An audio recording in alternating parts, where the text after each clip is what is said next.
Hello बच्चों। I hope सभी लोग बढ़िया होंगे। मेरा नाम आप जानते ही हैं और आपको ये बात पता ही है कि हम एल्डिहाइड कीटोन और कार्बोक्सिलिक एसिड कह लो, उसका लेक्चर नंबर 7 पढ़ रहे हैं। गुड इवनिंग, नमस्कार। देखो, बड़े ही अच्छा, भूल गए, नाम भूल गए। कुछ नहीं हुआ भाई। दो रीजन होते हैं, मतलब इंसान ना दो तरह के बच्चों को पढ़ाता है, दो अवस्थाएं देखता है एक अध्यापक। एक वो अवस्था जब किसी बच्चे को कुछ नहीं पता होता और वो बच्चा परेशान रहता है।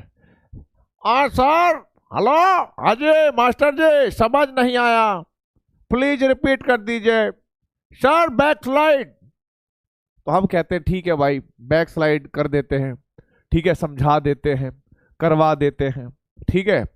बच्चा कह रहा सर सर सर मुझे वहां पर दिक्कत आ रही है, प्लीज वो वाला करवा दीजिए। मैंने कहा ठीक है, वो भी करवा देंगे भाई।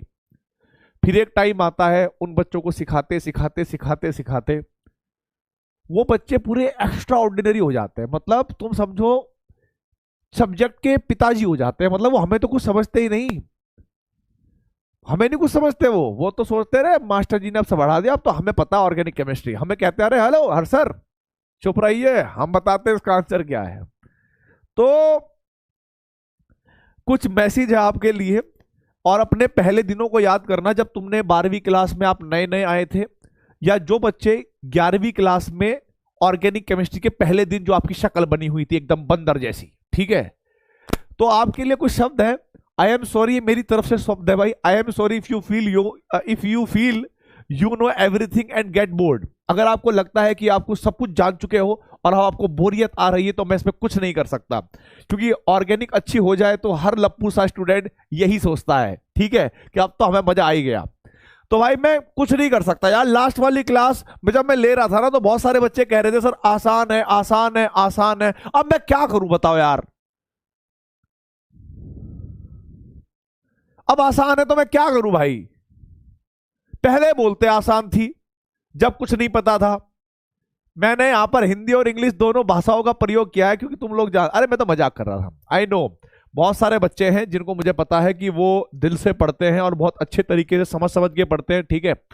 वो तो मजाक था।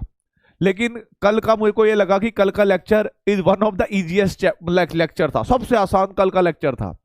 और सबको लगता था कि ऑर्गेनिक भाई टफ है टफ है। अब सारे आंसर कल, मुझे लगता है कल तुम्हारा एक सिंगल क्वेश्चन भी गलत नहीं गया होगा, ठीक है। यस, अब मेरी बात सुनो। ऑर्गेनिक सीरियसली बहुत इजी है, हार्ड मत बोलना, हार्ड मत बोलना, क्योंकि देखो जो रियलिटी है वो बोलना। पर मैंने आपको एक बात बताई थी, हमेशा बोलता रहूंगा कि भले ही कोई इजी टॉपिक हो, भले ही बहुत हार्ड टॉपिक हो, आप लोग हमेशा 100% दोगे, क्योंकि हर क्वेश्चन 4 नंबर का आता है।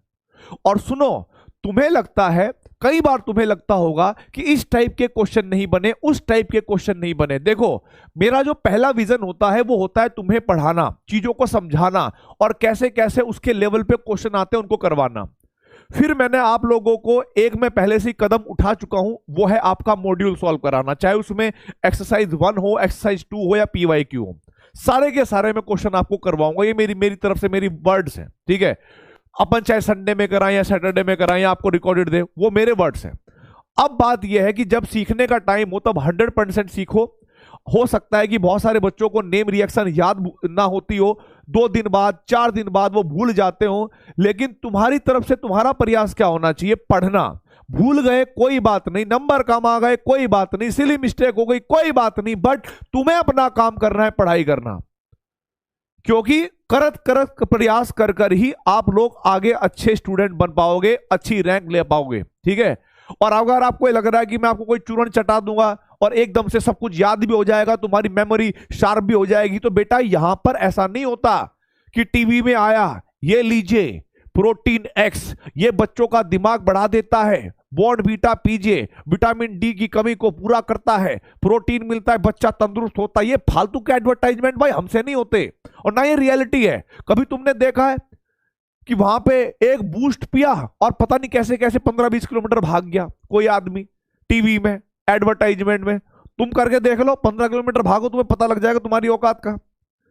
तो भाई कहने का मतलब है, अगर कोई चीज आप कर रहे हो तो उसमें कठिनाइयां होती हैं, उसमें प्रॉब्लम भी आती है, कभी कभी आसान भी लगता है, कभी कभी बहुत टफ भी लगता है। अब भाई देखो, मैं आप लोगों को एक फील देने वाला हूं, एक समझाने वाली बात करने वाला हूं, और वो है क्वालिटेटिव एनालिसिस। ठीक है, qualitative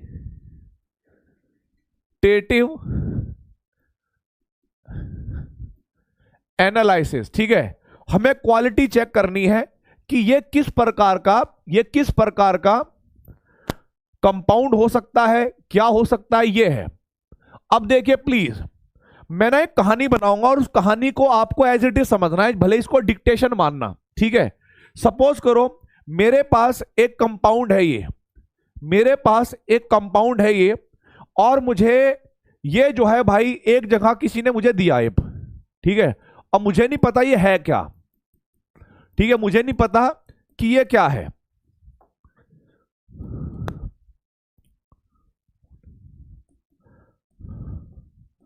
I don't know what is this, I don't know. ठीक है भाई, मुझे नहीं पता भाई क्या है ये। अब मेरा कंफ्यूजन ये है कि भाई ये तो कोई लिक्विड सा लग रहा है, इस पे टेस्ट परफॉर्म करते हैं और ये चेक करते हैं कि ये कार्बोनिल कंपाउंड है या नहीं है। अब कार्बोनिल कंपाउंड में कौन कौन आते हैं भाई? कार्बोनिल कंपाउंड में एल्डिहाइड भी आ सकता है और कीटोन भी आ सकता है। तो मैंने क्या काम करा, इसमें से कुछ अमाउंट निकाल ली, यहां पर रख दी। ठीक है, कुछ अमाउंट निकाल ली, यहां पर रख दी। अब वो भले ही मैं अलग से टेस्ट ट्यूब में ले रहा हूं या अलग बीकर में ले रहा हूं, ठीक है, मैंने यहां पर इस तरीके से कुछ अमाउंट ले ली। ठीक है, और मैंने इसके अंदर डाल दिया बेटा जी 2,4 डीएनपी। 2,4 डीएनपी एक रिएजेंट है जिसका फुल फॉर्म होता है 2,4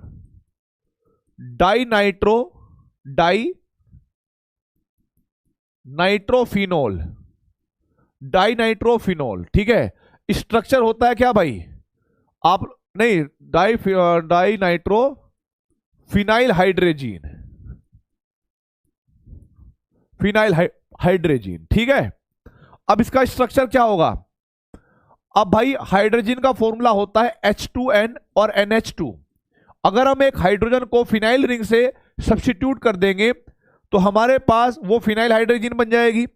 और फिनाइल हाइड्रोजन के लिए हमने क्या काम करा भाई, यहां पर एक बेंजीन रिंग लगा दिया ऐसे करके, ये हमारे पास फिनाइल हाइड्रोजन बन गई। और इसके सेकंड पे और फोर्थ पे अगर मैंने NO2 जोड़ दिया तो इसको हम कहते हैं 2,4 डीएनपी। तो कभी कभी क्वेश्चन वाले पूछ सकते हैं, मेरी बात सुनना, अपना आपस में बात मत करना क्योंकि बहुत जरूरी है, स्टोरी समझना बहुत जरूरी है, स्टोरी समझना बहुत जरूरी है। ठीक है, हमने एक पानी सा सब्सटेंस लिया, हमें पता नहीं वो क्या है, तो हमने उसको सेपरेट कर लिया, उसका कुछ अमाउंट हमने अलग निकाल दिया और उसके अंदर 2,4 डीएनपी डाल दिया।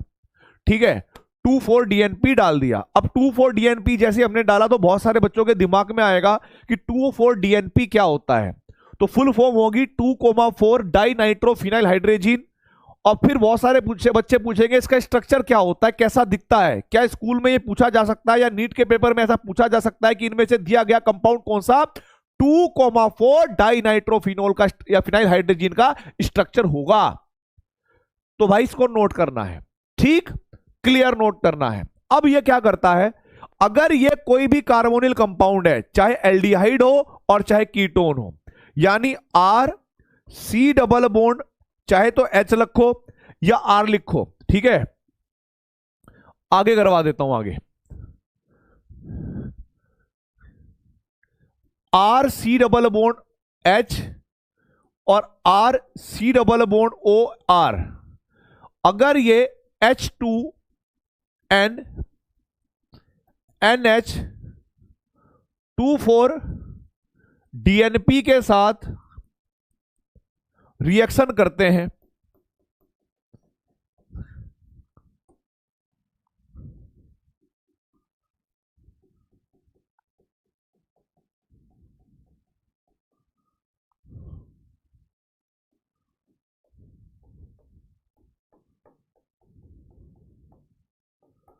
तो आपको यह बात तो समझ में आ गई होगी कि प्रोडक्ट क्या बनेगा।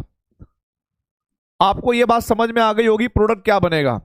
आपको पता है कि नाइट्रोजन के डेरिवेटिव जो होंगे, अमोनिया के डेरिवेटिव जो होंगे, उनसे और कार्बोनिल कंपाउंड आपस में मिलकर वाटर मॉलिक्यूल को बाहर निकालेंगे। ठीक है, और वाटर मॉलिक्यूल को जब बाहर निकालेंगे तो हमारे पास यहां पर प्रोडक्ट बनेगा R C double bond O H, sorry double bond यहां पर एन, फिर NH,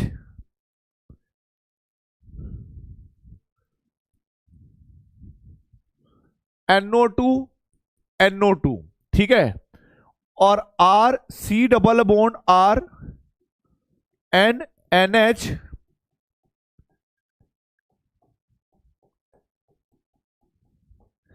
NO2 NO2, और साथ में वाटर बना देना, साथ में वाटर बना देना। ठीक है, ये हमारे पास एक हाइड्रोजन ही बनेगा।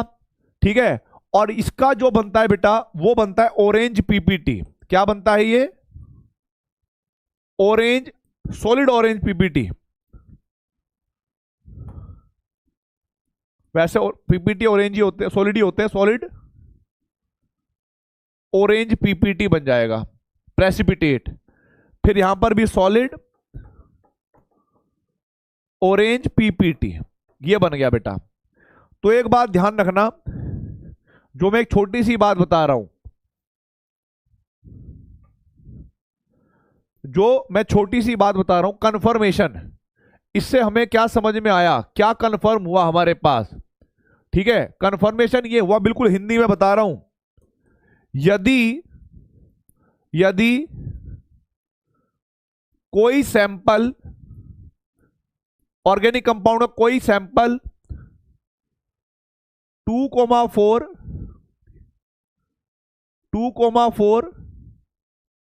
छोटा है 2,4 डीएनपी के साथ रिएक्शन करके ऑरेंज पीपीटी बनाता है,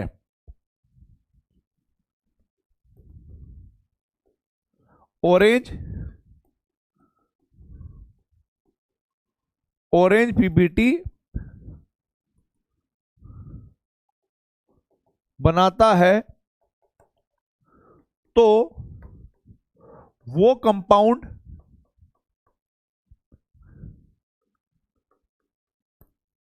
एल्डिहाइड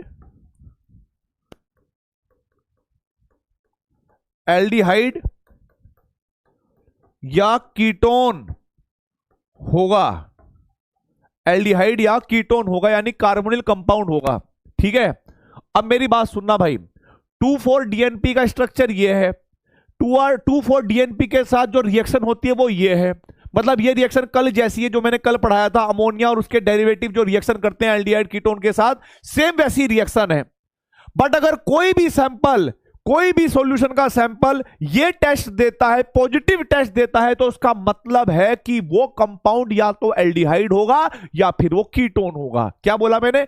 या तो एल्डिहाइड होगा या फिर वो कीटोन होगा। ठीक है, ये टेस्ट सिर्फ ये कंफर्म करता है कि वो कंपाउंड एल्डिहाइड है या कीटोन है। अब मुझे बताइए भाई फटाफट कमेंट बॉक्स के अंदर, क्या आप लोगों को ये रिएक्शन, ये नोट पॉइंट कंफर्मेशन समझ में आया? यस और नो?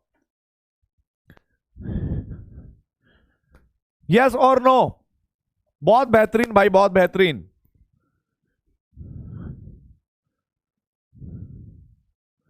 अगर कोई कंपाउंड 2,4 डीएनपी के साथ ऑरेंज पीपीटी दे दे या 2,4 डीएनपी के साथ पॉजिटिव टेस्ट दे दे, तो हम ये अपने तरफ से मान लेंगे कि वो एल्डिहाइड है या कीटोन है। तो हमने मान लिया कि वो एल्डिहाइड है। बात समझ में आई? तो भाई मुझे फटाफट बताइए, क्या आप लोगों ने अगर नोट कर लिया हो तो नोटेड लिख दीजिएगा, और ये कंफर्मेशन पॉइंट ऐसे ही छापना है जैसे मैंने लिखवाया है, क्योंकि हम लोग भारत में रहते हैं, हमारी मेन भाषा हिंदी है, भले ही हम इंग्लिश मीडियम में पढ़े, हमें जो चीज हिंदी में समझ में आती है ना, सीधी सीधी भाषा में, ठीक है, उसको वैसे ही उतारना है। इसका ऐसा नहीं है कि भाई मैं इसको अंग्रेजी में लिख सकता, मैं अंग्रेजी में लिख सकता हूं, चाहे तो लिख लो, If any compound gives 2,4-DNP positive test, then it's confirmed that it will be ketone or aldehyde. Low prove भी कर दिया। लेकिन हमें भावनाओं को समझना है कि एक्चुअल में हम ये टेस्ट कर क्यों रहे हैं। Okay done. किसी को अगर बैक स्लाइड चाहिए तो भाई मैं बैक स्लाइड कर दूंगा, कोई दिक्कत नहीं। पहले इसको नोट कर लीजिएगा, पहले इसको नोट कर लीजिएगा। लो बैक स्लाइड भी कर दी मैंने। सबसे पहला क्वेश्चन मेरा यही था भाई कि मुझे नहीं पता कि ये क्या है। ठीक है, मुझे नहीं पता था कि ये क्या है, ये मेरे खोपड़ी में घुस रहा था।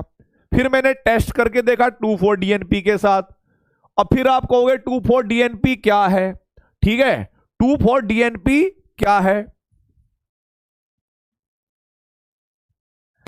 बेटा, हल्के में ले रहे हो क्या? एक बार जब सबसे पहली बार थी ना, सबसे पहली बार जब मेरा इंग्लिश के साथ सामना हुआ था, तो जिस कॉलेज में मैं पढ़ता था वहां पर सब लोग अंग्रेजी बोलते थे एकदम।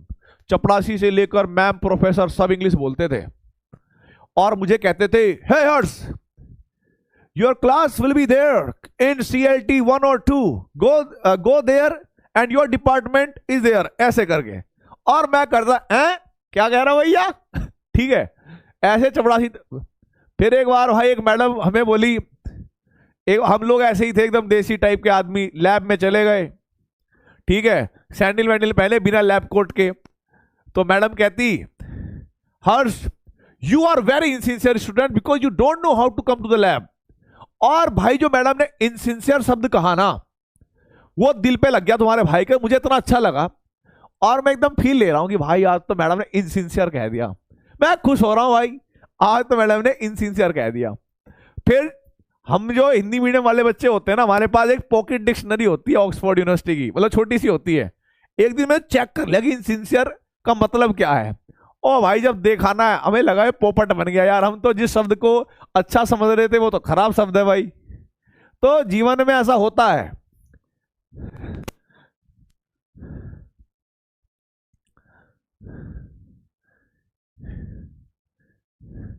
ठीक है, अब देखो भाई आगे, यहां पर नोट कर लिया होगा, ये भी आपने नोट कर लिया होगा।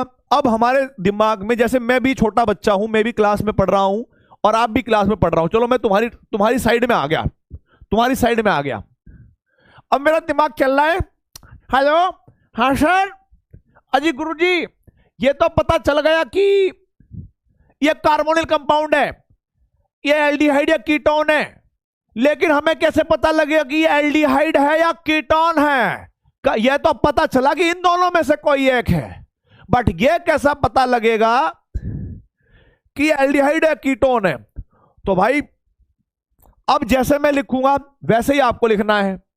ठीक है, तो हमें समझना है, ये जैसे तुम्हारा डाउट है, ये भाई बच्चों का डाउट है, ये सर ये बताइए, ये बताइए कैसे पता चलेगा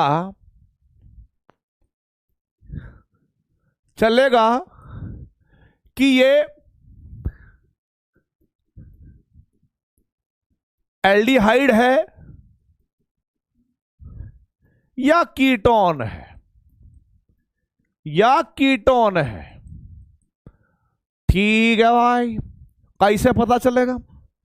फिर हमारे पास टेस्ट नंबर 2 आया।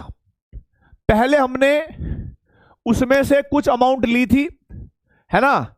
ये जो आपके पास सॉल्यूशन था ना, इसमें से कुछ अमाउंट हमने ली थी, एक टेस्ट परफॉर्म किया, हमें पता लग गया एल्डिहाइड कीटोन में से कोई एक है। अब हमें पता कराना है कि एल्डिहाइड है या कीटोन है। ठीक है, तो भाई जरा देखो इधर। अब हमारा टेस्ट का नाम है टोलेंस टेस्ट। इस टेस्ट का नाम है टोलेंस टेस्ट। ठीक है, टोलेंस टेस्ट। इसका जो रिएजेंट होता है, रिएजेंट, ठीक है, रिएजेंट वो होता है हमारे पास सिल्वर अमोनिकल सिल्वर नाइट्रेट कहते हैं इसको, ठीक है, ध्यान रखना है। अमोनिकल सिल्वर नाइट्रेट कुछ लोग बोलेंगे, ठीक है, और फॉर्मूला होगा इसका बेटा जी Ag, अमोनिया का होल ट्वाइस पॉजिटिव और NO3 माइनस, ये होता है अमोनिकल सिल्वर नाइट्रेट, ठीक है। इसके पीछे मैं कहानी बताऊंगा बेटा। अमोनिकल सिल्वर नाइट्रेट इसको कहते हैं, और बेसिक मीडियम में, ठीक है, इन बेसिक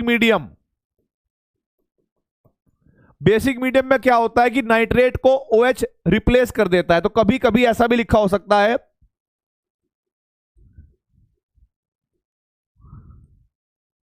ठीक है, और ये हो जाएगा भाई OH माइनस, ऐसे भी हो सकता है बेसिक मीडियम में, इसमें कोई बड़ी बात नहीं है, ठीक है, ये है।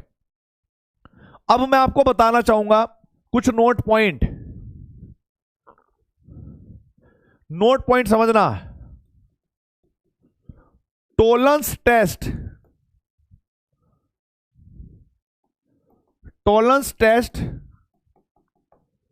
is given by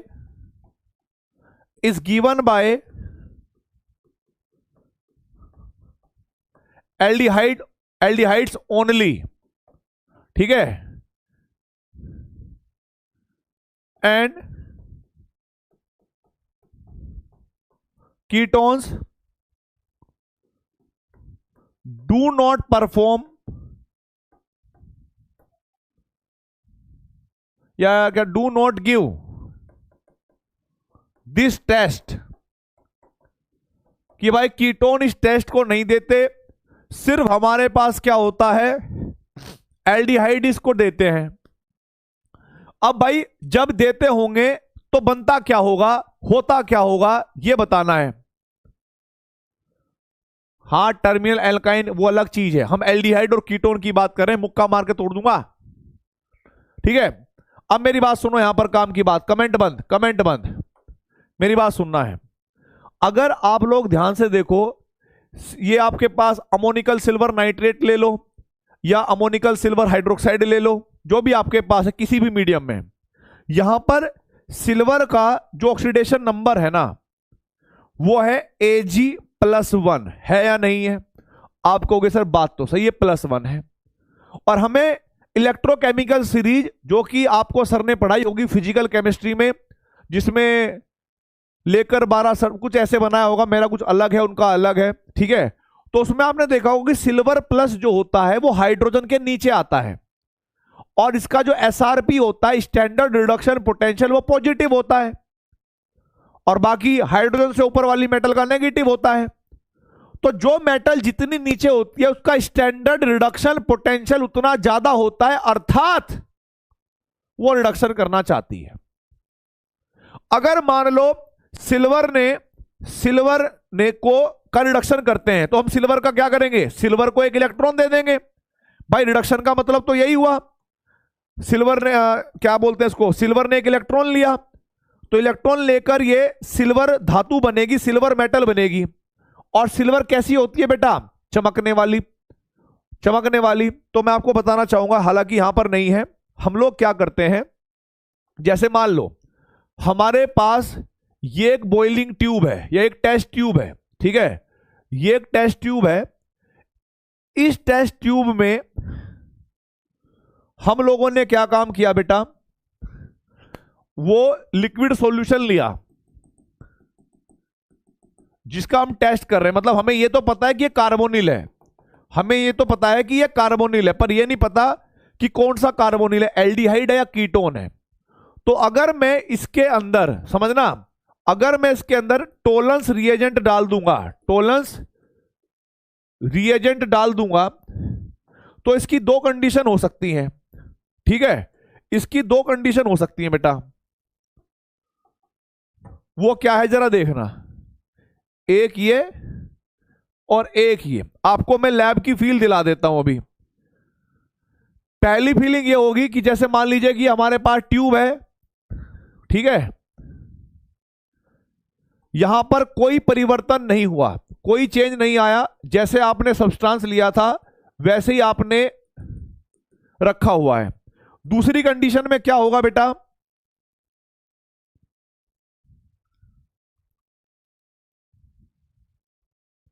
दूसरी कंडीशन में यह हो सकता है लैब के अंदर कि इसमें कुछ पार्ट जो है ना ये ब्लैक ब्लैक सा होना लग जाएगा, मतलब ब्लैक कलर दिख नहीं रहा, ठीक है, मतलब आप ये मान लेना कि कलर चेंज हो गया, ठीक है, कलर चेंज हो गया, इसका ब्लैक ब्लैक सा कलर हो जाएगा। और इसके इसके ऐसे यहां पर कॉर्नर पे जो आपके पास वॉल होगी इस बॉइलिंग ट्यूब की, उस पे लगेगा कि भाई सिल्वर का एक मिरर बन गया, सिल्वर जो मेटल होगी वो इस पर चिपक जाएगी, तो हमें लगेगा कि यहां पर सिल्वर का एक मिरर बन गया है।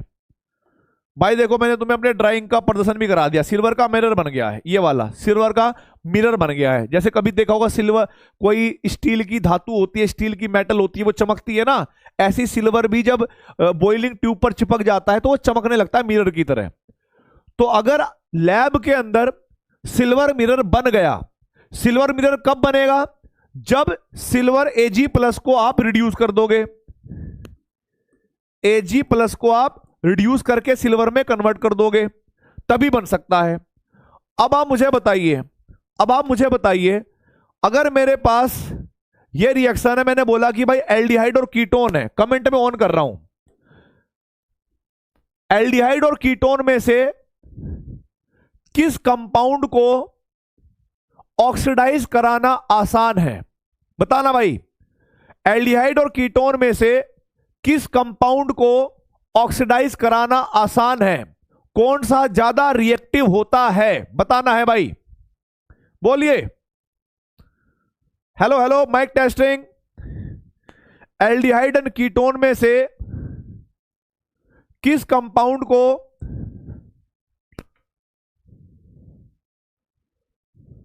एल्डिहाइड को रिड्यूस ऑक्सीडाइज कराना आसान है, ठीक है। और हमारे पास जो अमोनिकल सिल्वर नाइट्रेट होता है ये एक माइल्ड ऑक्सीडाइजिंग एजेंट होता है, माइल्ड ऑक्सीडाइजिंग एजेंट ही है, क्योंकि जब सिल्वर का रिडक्शन करोगे तो जिसका रिडक्शन होता है वो क्या होता है बेटा जी, ऑक्सीडाइजिंग एजेंट। तो सिल्वर प्लस जब इलेक्ट्रॉन लेगा तो उसका रिडक्शन हो गया, तो अब ये जिसका रिडक्शन होता है वो क्या होता है, ऑक्सीडाइजिंग एजेंट। तो हमने क्या बोला कि जो अमोनिकल सिल्वर नाइट्रेट है या जो Ag+ आयन है वो एक ऑक्सीडाइजिंग एजेंट है, और वो क्या काम करता है, जो हमारे पास अगर टेस्ट पॉजिटिव आया तो इसका मतलब ये होगा कि अगर मेरे पास RCHO है और मैं उसकी रिएक्शन टोलेंस रिएजेंट के साथ कराता हूं, टोलेंस रिएजेंट के साथ कराता हूं, तो भाई हमें यह तो पता है कि सिल्वर जो है Ag+ जो है, ठीक है, ऐसे मान लीजिएगा कि Ag+ जो है वो सिल्वर में कन्वर्ट होगा, लेकिन इसको भी जब आप ऑक्सीडेशन करोगे तो इसको आप कार्बोक्सिलिक एसिड में कन्वर्ट कर देना, कार्बोक्सिलिक एसिड में। बात समझ में आई कि नहीं आई? सिल्वर डिपॉजिट होगा, लेकिन जब आप इसका ऑक्सीडेशन करोगे तो यहां पर कार्बोक्सिलिक एसिड वो हो जाएगा। अब हमें पता है कि अगर वो कंपाउंड कीटोन होता, सपोज करिए अगर वो कंपाउंड कीटोन होता तो इसको ऑक्सीडाइज कराने के लिए हमें स्ट्रॉन्ग ऑक्सीडाइजिंग एजेंट की जरूरत पड़ती। तो अगर मैं यहां पर टोलेंस रिएजेंट लेता भी हूं, टोलेंस रिएजेंट लेता भी हूं, तो ये इसको ऑक्सीडेशन करेगा नहीं। जब इसका ऑक्सीडेशन होगा नहीं तो खुद का भी रिडक्शन नहीं होगा, क्योंकि रिएक्शन रिडॉक्स रिएक्शन वो होती है जिनमें ऑक्सीडेशन रिडक्शन दोनों का हो। तो भाई अगर टेस्ट नहीं आया है तो समझ जाना कि वो कीटोन है, और जिस कंपाउंड ने टोलेंस टेस्ट दे दिया समझ जाना कि वो एल्डिहाइड है, समझ जाना कि वो भी एल्डिहाइड है।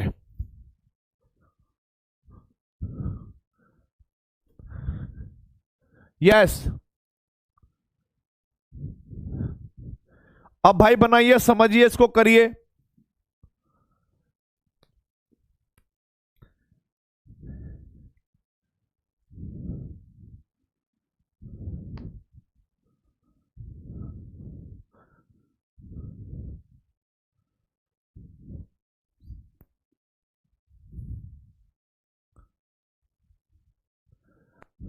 ठीक है, जिसको बैक स्लाइड में उतारना है वो नोट कर सकता है इसको, कि दिमाग में ये है कि हमें ये पता लग जाता है कि कार्बोनिल कंपाउंड है या नहीं। वो किससे पता लगता है? 2,4-DNP से।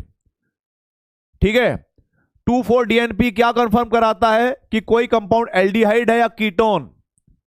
फिर जब हमें यह पता लग जाता है कि ये एल्डिहाइड भी हो सकता है, कीटोन भी हो सकता है, तो हम ये चेक करते हैं कि भाई कीटोन जो है, सॉरी एल्डिहाइड कौन सा हो सकता है। एल्डिहाइड वो होंगे जो टॉलरेंस टेस्ट देंगे। ठीक है, टॉलरेंस टेस्ट के अंदर सिल्वर जो है वो +1 ऑक्सीडेशन स्टेट में हो गया। लो आगे कर दिया। टॉलरेंस रिएजेंट के अंदर सिल्वर जो है वो Ag+ की फॉर्म में होता है, और यदि किसी सब्सटेंस ने, किसी कंपाउंड ने उसको सिल्वर में डिपॉजिट करवा दिया तो एक सिल्वर मिरर बनता है बॉइलिंग ट्यूब की वॉल पर। अगर वो बन गया तो समझ जाना कि वो एल्डिहाइड था, नहीं बना या रिएक्शन नहीं हुई तो समझ जाना कि वो कीटोन था, समझ जाना कि वो कीटोन था। ठीक है भाई, समझ जाना कि वो कीटोन था।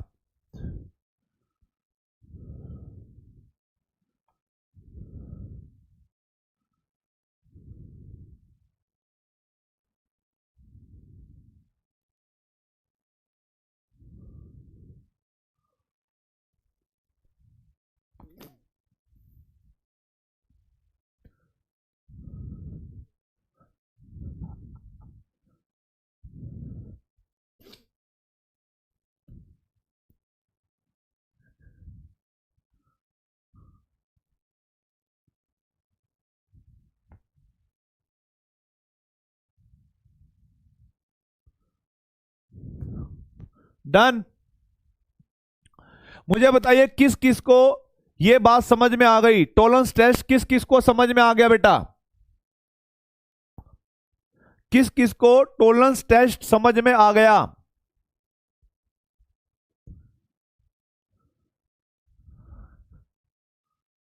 ठीक है, अब देखिए भाई आगे, अब देखिए बेटा आगे।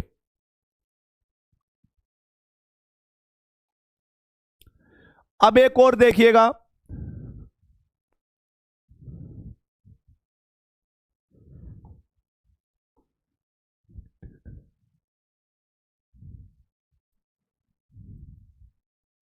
Fehling solution test, Fehling solution test. देखो बेटा, फेलिंग सॉल्यूशन टेस्ट नया टेस्ट है। ठीक है, हालांकि ये टेस्ट जो है आपका बायोमोलिक्यूल या कार्बोहाइड्रेट के लिए यूज ज्यादा होता है, लेकिन फिर भी मैं आप लोगों को बताऊंगा भाई।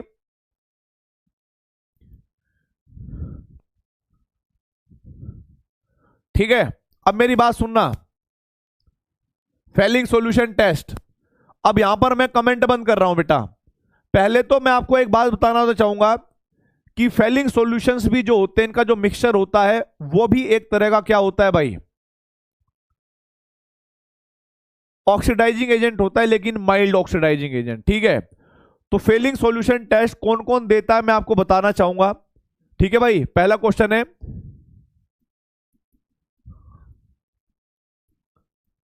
विच कंपाउंड गिव्स, ये तुम्हारे दिमाग में आएगा फेलिंग सॉल्यूशन टेस्ट, तो मैं बताऊंगा भाई,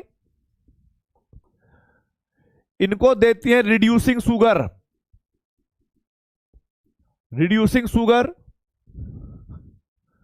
या मोनोसैक्राइड्स। मुझे पता है, ना तो तुम्हें पता है रिड्यूसिंग शुगर क्या होता है, ना तुम्हें यह पता है मोनोसैक्राइड्स क्या होते हैं। मुझे पता है तुम्हें नहीं पता होगा।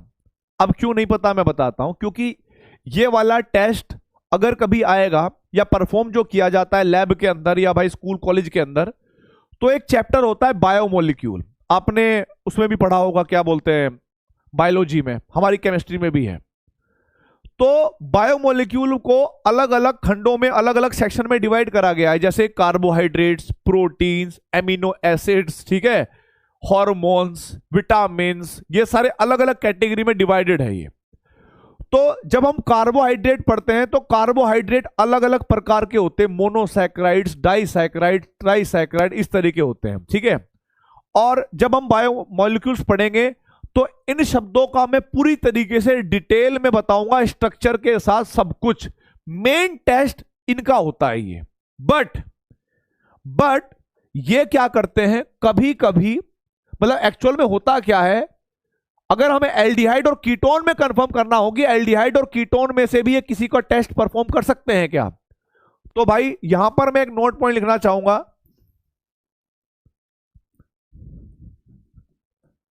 aldehydes also gives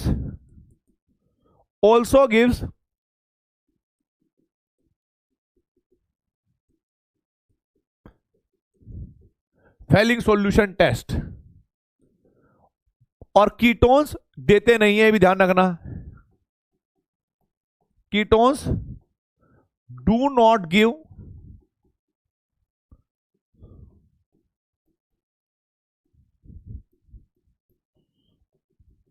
Fehling solution test, ठीक है। अब हमारे पास क्या होता है कि ये टेस्ट कैसे करते होंगे हम लैब के अंदर, ठीक है। लैब के अंदर कैसे करते होंगे, हमें ये बात पता लगे कि एल्डिहाइड देते हैं, कीटोन नहीं देते, एल्डिहाइड देते हैं, कीटोन नहीं देते, ठीक है। लेकिन होता कैसा होगा, देखो बेटा, फेलिंग सॉल्यूशन दो टाइप के होते हैं, ठीक है। एक होता है हमारे पास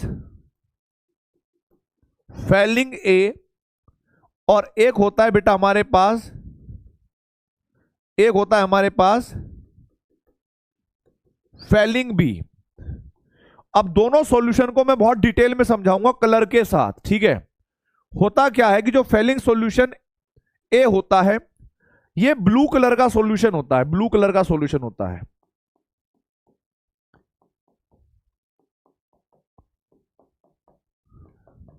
ठीक है। ब्लू कलर का सॉल्यूशन लेते हैं हम लोग, और ये हमारे पास होगा भाई कितना, और ये किसका होता है, कॉपर सल्फेट का होता है, CuSO4। अगर कोई कहे कि इसका ब्लू कलर क्यों है, तो ध्यान रखना है ब्लू कलर कॉपर 2 आयनों की वजह से होता है। कॉपर सल्फेट का सॉल्यूशन होता है, और दूसरा है फेलिंग सॉल्यूशन। दूसरा सॉल्यूशन जो है वो होता है कलरलेस। क्या होता है बेटा,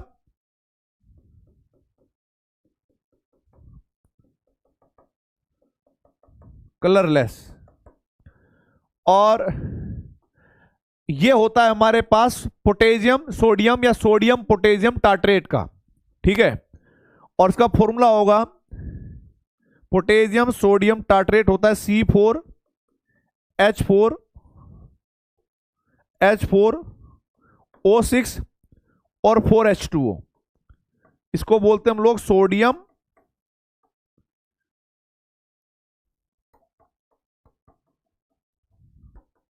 पोटेशियम टार्ट्रेट, ठीक है भाई, सोडियम पोटेशियम टाइट्रेट। हम लोग क्या करते हैं, इसमें से 15 ml और इसमें से 15 ml, मान लो हमने एक बॉइलिंग ट्यूब ली, ठीक है, ये बॉइलिंग ट्यूब है भाई, हमने 15 ml ये लिया और 15 ml ये लिया, और हमारे पास मान लीजिए सॉल्यूशन है। फिर हम क्या करते हैं, 2 ml के आसपास या कुछ ड्रॉप्स जो है हम लोग उस कंपाउंड या उस सैंपल की लेते हैं जिस पर हमें टेस्ट परफॉर्म करना होता है, ठीक है भाई। तो यहां पर हम लेंगे टेस्टिंग सैंपल, इसके अंदर डाल लेंगे कितना भाई, 2 ml के आसपास, और फिर इसको हम 60 डिग्री सेल्सियस पर गर्म करके छोड़ देंगे, ठीक है, गर्म करके छोड़ देंगे। अब अगर इसमें रेड पीपीटी बन गया, रेड पीपीटी बन गया, तो समझ जाना कि वो एल्डिहाइड है। तो वो एल्डिहाइड है। ये भाई हम लैब में करते हैं। अगर कोई आपसे पूछे कि भाई फेलिंग ए क्या है, फेलिंग बी क्या है, तो आपको ये फॉर्मूले याद करने हैं। टेस्ट कैसे करते हैं, 15 ml इसका लेंगे, 15 ml इसके लेंगे, बॉइलिंग ट्यूब 2 ml हमने जिस सैंपल का टेस्ट करना है वो डाल देंगे, 60 डिग्री पर गर्म करने के लिए छोड़ देंगे। कुछ देर बाद रेड पीपीटी अगर बनता है तो समझ जाना है कि वो एल्डिहाइड है, नहीं बनता है समझ जाना वो कीटोन है। ठीक है, तो फेलिंग सॉल्यूशन टेस्ट कौन देता है, एल्डिहाइड। टॉलरेंस टेस्ट कौन देता है, एल्डिहाइड। फटाफट आगे बढ़ेंगे भाई, आगे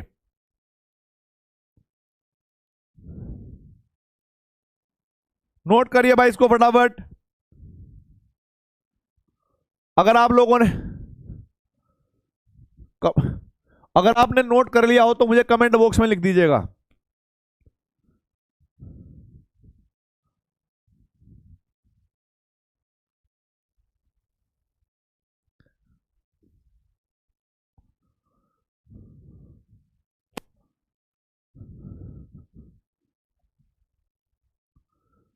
फेलिंग सॉल्यूशन टेस्ट,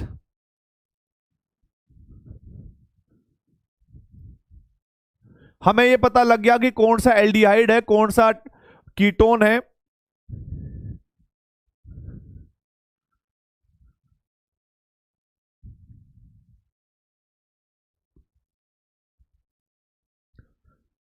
नहीं मैं स्लो हूं बेटा, बहुत स्लो हो गया, देखो बहुत स्लो हो गया।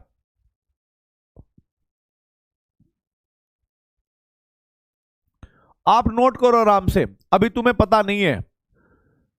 अभी इसी टॉपिक पर हम कम से कम 10 मिनट बात करेंगे, और 10 मिनट जब तक आपके तुम्हारे अंदर से आवाज ना आए तब तक हम आगे नहीं बढ़ेंगे। ठीक है बेटा, क्योंकि माइल्ड ऑक्सीडाइजिंग एजेंट है ना ये, तो कीटोन को ऑक्सीडाइज कराने के लिए बहुत स्ट्रॉन्ग ऑक्सीडाइजिंग एजेंट की जरूरत पड़ेगी, और प्लस ड्रास्टिक कंडीशन मतलब हाई टेम्परेचर वगैरह की जरूरत पड़ेगी, क्योंकि कीटोन का ऑक्सीडेशन करना टफ है। इसीलिए कीटोन फेलिंग सॉल्यूशन टेस्ट नहीं देते, टॉलरेंस टेस्ट नहीं देते, एल्डिहाइड आराम से दे देते हैं। हां, दोनों रिएक्शन एक ही जैसी हैं।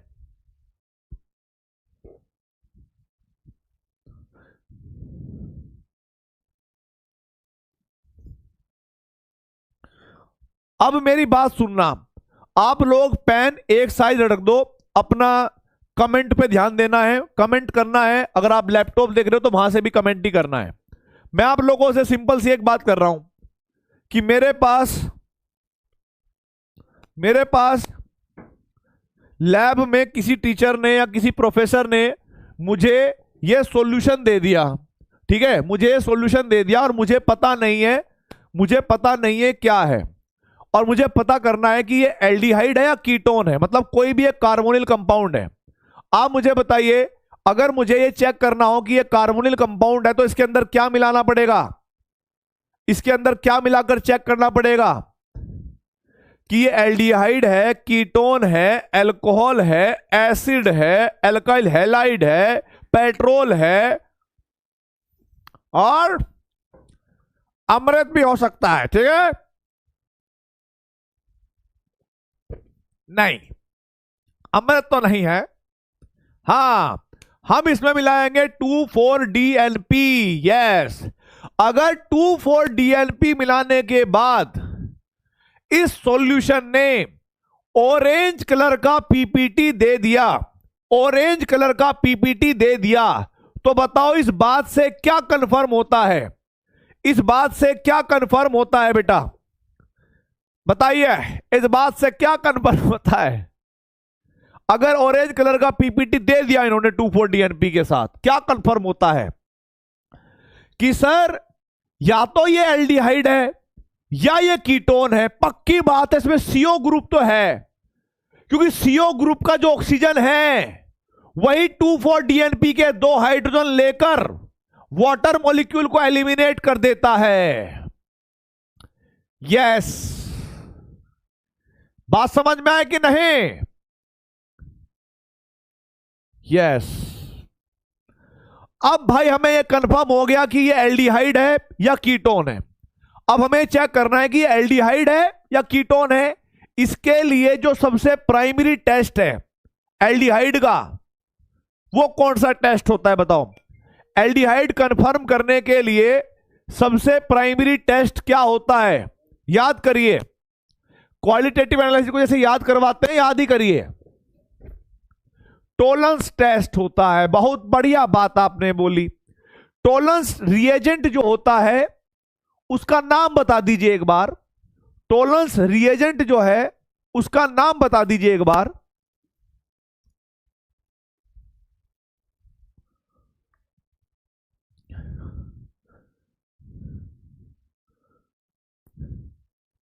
यस, अमोनिकल सिल्वर नाइट्रेट या अमोनिकल सिल्वर हाइड्रोक्साइड इन बेसिक मीडियम। बिल्कुल सही बात है। टोलेंस रिएजेंट, बिल्कुल सही बात है। आप हमें यह बात बताइए, टोलेंस रिएजेंट के अंदर सिल्वर की ऑक्सीडेशन स्टेट क्या होती है। टोलेंस रिएजेंट के अंदर सिल्वर मेटल की ऑक्सीडेशन स्टेट क्या होती है।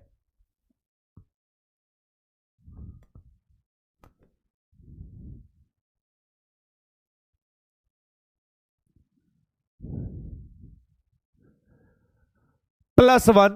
आप मुझे बताइए, आपने इलेक्ट्रोकेमिकल सीरीज पढ़ी होगी। सिल्वर प्लस का जो स्टैंडर्ड रिडक्शन पोटेंशियल होता है वो पॉजिटिव होता है या negative. Silver plus metal ion का स्टैंडर्ड रिडक्शन पोटेंशियल पॉजिटिव होता है या नेगेटिव।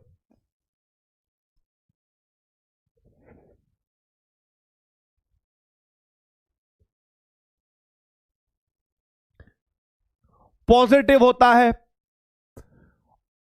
तो मुझे बताइए, सिल्वर आयन अपना रिडक्शन करना चाहेगा कि नहीं चाहेगा। सिल्वर आयन अपना रिडक्शन करना चाहेगा कि नहीं चाहेगा। और यदि इसने रिडक्शन करना चाहा तो किसी को अपना ऑक्सीडेशन करना पड़ेगा। अगर इसका रिडक्शन हुआ तो किसी को अपना ऑक्सीडेशन करना पड़ेगा। आप मुझे बताइए कि भाई एल्डिहाइड और कीटोन में से ऑक्सीडेशन कराना किसका आसान है। ऑक्सीडेशन कराना किसका आसान है। एल्डिहाइड और कीटोन में से किसका ऑक्सीडेशन कराना आसान है। एल्डिहाइड का, बिल्कुल सही बात है। अगर एल्डिहाइड का ऑक्सीडेशन हुआ तो एल्डिहाइड किसमें कन्वर्ट होगा।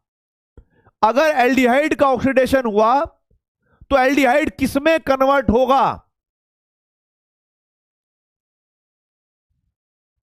कार्बोक्सिलिक ग्रुप में, कार्बोक्सिलिक एसिड में। बिल्कुल सही बात, बिल्कुल सही बात।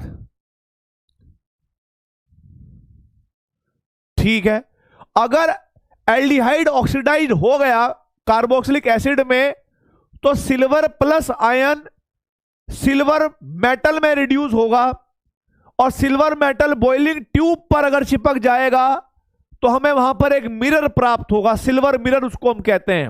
अगर वो सिल्वर मिरर हमें मिल गया या बन गया तो इस बात से कंफर्म हो जाएगा कि वो कंपाउंड एल्डिहाइड था, कीटोन नहीं। बात समझ में आई कि नहीं आई। क्या आपको टोलेंस टेस्ट समझ में आ गया बेटा। क्या आपको टोलेंस टेस्ट समझ में आ गया, बोलिए यस और नो।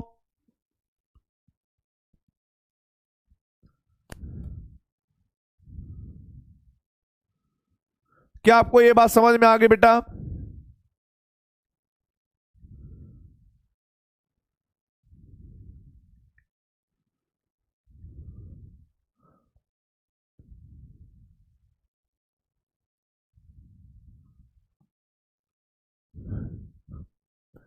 ठीक है, फिर हमें बताइए, फेलिंग सॉल्यूशन टेस्ट में कितने प्रकार के फेलिंग सॉल्यूशन होते हैं। फेलिंग सॉल्यूशन के टेस्ट में कितने प्रकार के फेलिंग सॉल्यूशन होते हैं।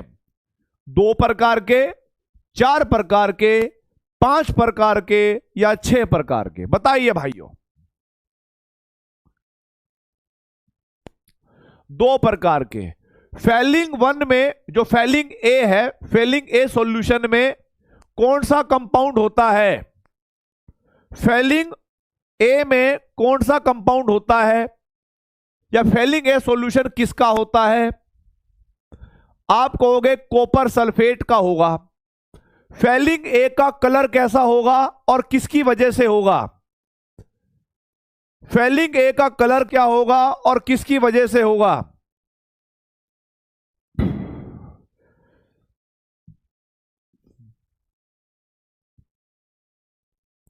Cu2 plus ion, Cu2 plus होता उसके अंदर कॉपर सल्फेट है और कलर ब्लू होता है Cu2 प्लस आयन की वजह से। बिल्कुल सही बात है। फेलिंग 2 में, फेलिंग 2 का या फेलिंग बी का कलर होता है कलरलेस, और भाई कंपाउंड होता है सोडियम पोटेशियम टार्ट्रेट। आप मुझे बस ये बताइए, अगर मैं इन दोनों के 15-15 ml मिक्सचर को एक बॉइलिंग ट्यूब में या एक टेस्ट ट्यूब में डाल देता हूं और उसमें मैंने 2 ml टेस्टिंग सैंपल डाल दिया, 60 डिग्री सेल्सियस पर वाटर बाथ में गर्म कर दिया, तो अगर रेड पीपीटी आता है, रेड पीपीटी आता है तो क्या कंफर्म करेंगे? रेड पीपीटी आता है तो क्या कंफर्म करेंगे? रेड पीपीटी आता है तो क्या कंफर्म करेंगे कि एल्डिहाइड था। और ये रेड पीपीटी जो होता है ना बेटा, ये होता है हमारे पास Cu2O का, क्यूपरस ऑक्साइड का, क्यूपरस ऑक्साइड का। कैसे पता लगा? क्योंकि अगर हम एल्डिहाइड को ऑक्सीडाइज करेंगे कीटोन में, एल्डिहाइड का नहीं, एल्डिहाइड का पीपीटी नहीं होता बेटा, एल्डिहाइड का पीपीटी नहीं। कंफर्म यह हुआ कि वो एल्डिहाइड है। हमें पता है कि कॉपर +2 को रिड्यूस करना है, और कॉपर +2 को रिड्यूस करेंगे तभी एल्डिहाइड एसिड में क्या हो जाएगा? ऑक्सीडाइज होगा। तो यहां पर कॉपर की ऑक्सीडेशन स्टेट +1 होती है बेटा, तो कॉपर 2+ से कॉपर प्लस में जाता है, कॉपर 2+ से कॉपर प्लस में जाता है। क्या आपको यह बात समझ में आ गई बेटा, हाँ या ना?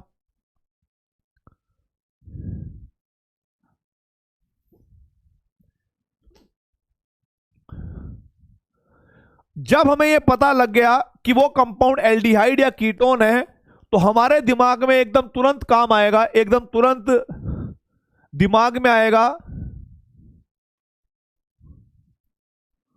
कौन सा एल्डिहाइड या कौन सा कीटोन हो सकता है।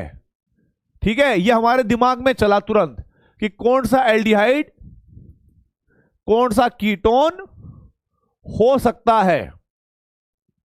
ठीक है, और यह पता चलता है बेटा, यह पता चलता है आइडोफॉर्म टेस्ट से।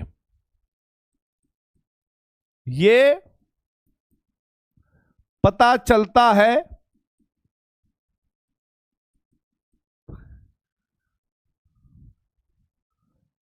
आइडोफॉर्म टेस्ट से। ठीक है, अब तुम्हारे दिमाग में आएगा कि आइडोफॉर्म टेस्ट क्या है।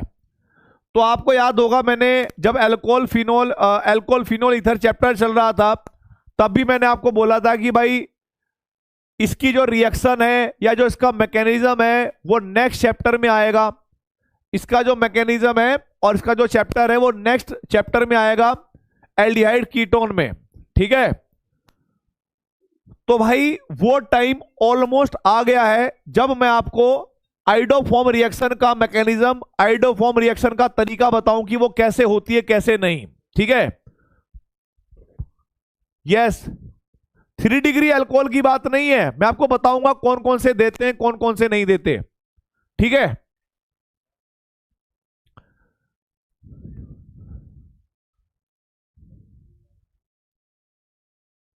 अच्छा इसी को इंग्लिश में लिखना है क्या?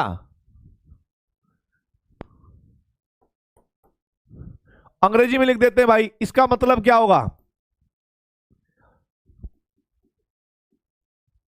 ठीक है, how we know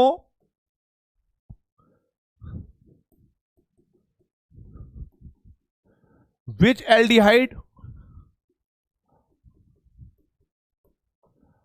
how we know which aldehyde और कीटोन विल बी, कौन सा, ठीक है भाई, पहला। और भाई इसका रिजल्ट होगा हमारे पास क्या, इसका जो आंसर होगा हमारे दिमाग में वो होगा this confirm by iodoform test. तो never ever underestimate my अंग्रेजी, ठीक है।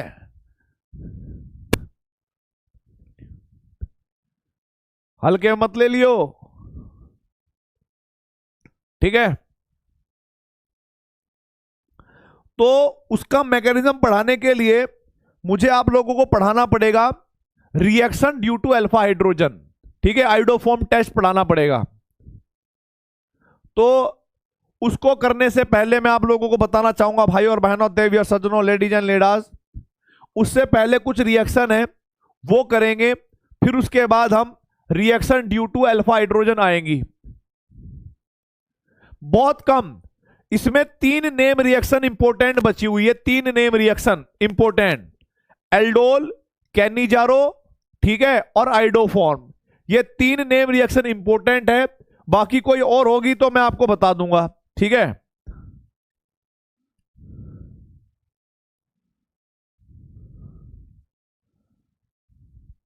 एक पर्किन रिएक्शन भी है, Perkin reaction,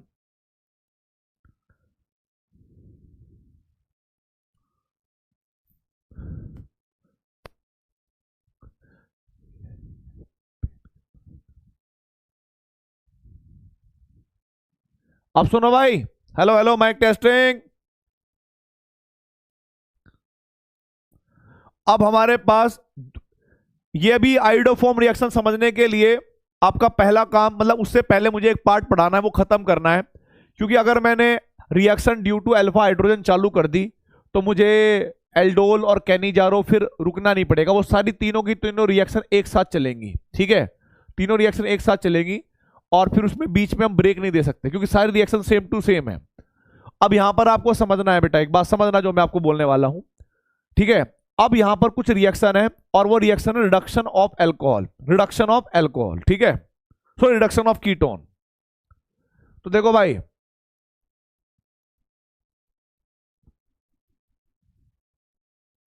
reduction of ketone, aldehyde and ketones,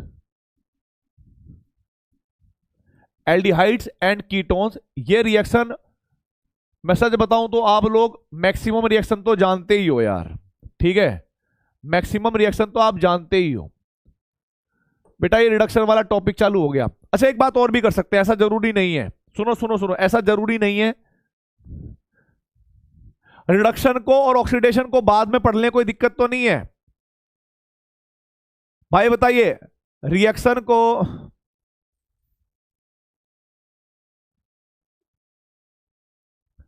हाँ क्या रिडक्शन और ऑक्सीडेशन वाली रिएक्शन को बाद में पढ़ने कोई दिक्कत तो नहीं है,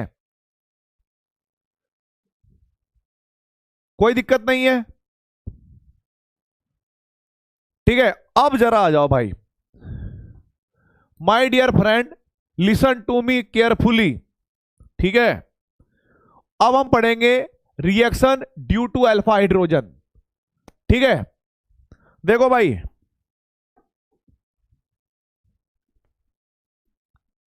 reaction due to alpha hydrogen, ठीक है भाई।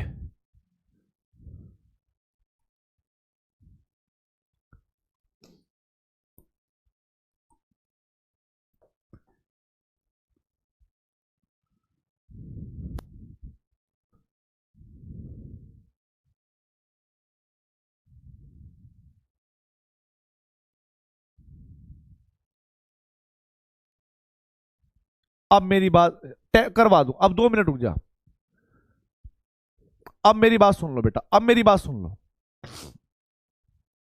अभी आइडोफॉर्म टेस्ट समझना है ना, आइडोफॉर्म आया है तो आइडोफॉर्म में टेस्ट समझेंगे। और मेरी बात सुन लो पहले, इंपॉर्टेंट, अगर मैं स्टूडेंट हूं और तुम भी स्टूडेंट हो, तो मैं जब अपने टाइम पे पढ़ाई करता था ना, तो मेरे दिमाग में हमेशा 4-5 सवालों का जवाब रहता था। कोई भी टॉपिक पढ़ने से पहले मेरे कुछ क्वेश्चन होते थे, जो टॉपिक मैं सुन रहा हूं या जो टॉपिक मैं पढ़ रहा हूं उन शब्दों का मीनिंग क्या है। फिर अगर मुझे पता लग जाए कि वो टॉपिक क्या है या वो चीज क्या है, फिर मैं ये सोचता हूं कि कहां पर बनता है, वेयर, ऐसा मतलब ऐसी कंडीशन कहां पर होगी। अगर मुझे पता लग गई कि वो कंडीशन कहां पर होती है, फिर तीसरी कंडीशन होती है कि वो चीजें कैसे होती हैं, कब होती हैं और क्यों होती है। इन सब के क्वेश्चन जब मुझे मिल जाते हैं ना, तो मैं उस टॉपिक में बहुत महारत हासिल कर लेता था। अपने टाइम की बात है ये। स्टार्टिंग में मैं भी ऐसा ही था जैसे तुम हो। इसीलिए अगर मैंने ये लिखा है कि reaction due to alpha hydrogen, तो अब तुम्हारे दिमाग में आएगा कि अल्फा हाइड्रोजन होता क्या है, आना चाहिए। तो एज अ स्टूडेंट, ठीक है, एज अ स्टूडेंट मेरे माइंड में एक आया, ठीक है भाई,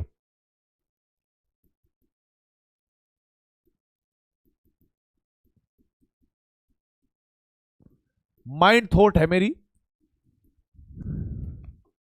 और वो क्या है भाई, what is alpha hydrogen, alpha hydrogen in aldehyde and ketones, aldehyde and ketones. ठीक, अब देखो बेटा, एल्डिहाइड एंड कीटोन्स, अब इसमें क्या होता है एल्डिहाइड और कीटोन में, जैसे मैंने कहा कि मेरे पास कोई भी एल्डिहाइड कोई भी कीटोन हो, इस कार्बोनिल से जो भी नेक्स्ट कार्बन होगा, चाहे इधर हो और चाहे इधर हो, ठीक है, ये फिर ऐसे ऐसे ऐसे कुछ भी जुड़ा हो, उससे मतलब नहीं है, ठीक है। इन कार्बन को हम अल्फा कार्बन, और इसको भी हम अल्फा कार्बन कहते हैं, जो पहले वाले होते हैं। अगर दूसरा कोई कार्बन रहा होगा, मान लो ऐसे दोनों साइड से ही, तो इनको हम बीटा कार्बन, इसको हम बीटा कार्बन ऐसे कहते हैं। अब भाई हमें यह पता लग गया कि अल्फा कार्बन वो होता है जो कार्बोनिल ग्रुप के जस्ट एडजेसेंट जुड़ा होता है। और यदि अल्फा कार्बन पे कोई हाइड्रोजन जुड़ा होगा, कोई भी हाइड्रोजन जुड़ा है, जैसे मान लीजिए ये हाइड्रोजन है, ठीक है, ये हाइड्रोजन है, तो इन हाइड्रोजनों को हम क्या कहते हैं बेटा, अल्फा हाइड्रोजन। क्या कहते हैं इनको हम, अल्फा हाइड्रोजन। ये दोनों साइड हो सकते हैं, इधर भी हो सकते हैं, इधर भी हो सकते हैं। अब सबसे पहले आपको ये आइडेंटिफाई करना है, सबसे पहले आपको ये आइडेंटिफाई करना है कि भाई वो कौन सी रिएक्शन है जिस, या वो कौन से एल्डिहाइड कीटोन है जहां पर अल्फा हाइड्रोजन प्रेजेंट है और नहीं है। जैसे मेरे पास ऑप्शन नंबर 1, ऑप्शन नंबर 1 में मैंने लिखा है CH3CHO, ऑप्शन नंबर 2 में मैंने लिखा है CH3COCH3, मतलब ये कीटोन है। ऑप्शन नंबर 3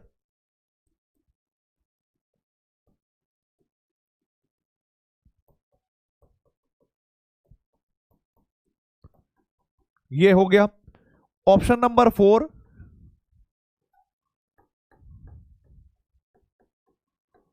बेंजल्डिहाइड हो गया। 5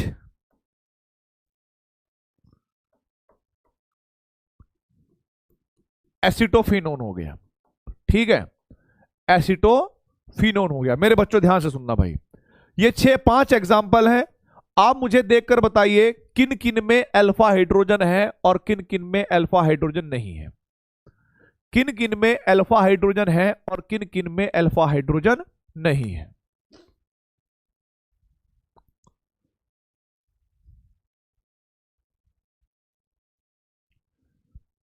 पहले वाले में CO के जस्ट एडजेसेंट कार्बन, यानी इसको हम अल्फा कार्बन कहेंगे, और इसके साथ जुड़े हुए हाइड्रोजन को अल्फा हाइड्रोजन।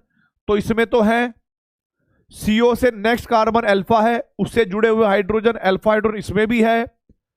CO से नेक्स्ट कार्बन पर कोई हाइड्रोजन नहीं जुड़ा हुआ है, तो यहां पर अल्फा हाइड्रोजन नहीं है। CO से नेक्स्ट कार्बन sp3 भी होना चाहिए, ये भी कंडीशन है, sp3 होना चाहिए। पहली बात तो sp2 हाइब्रिड कार्बन है और इसके पास हाइड्रोजन भी नहीं है, तो यहां पर भी अल्फा हाइड्रोजन नहीं होगा। अगर मैं बात करता हूं 5th नंबर में, तो CO से इधर नहीं है लेकिन उधर अल्फा कार्बन पे हाइड्रोजन है, तो भाई हम कहेंगे यहां पर भी अल्फा हाइड्रोजन होगा, यहां पर भी अल्फा हाइड्रोजन होगा, ठीक है, यहां पर भी अल्फा हाइड्रोजन होगा।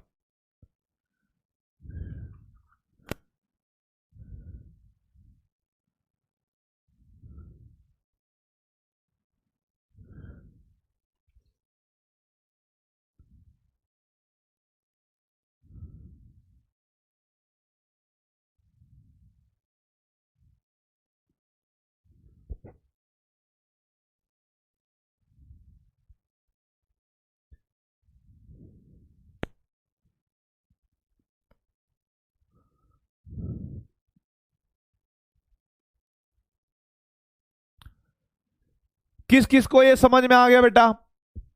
किस किस को ये बात समझ में आ गई? बोलिए।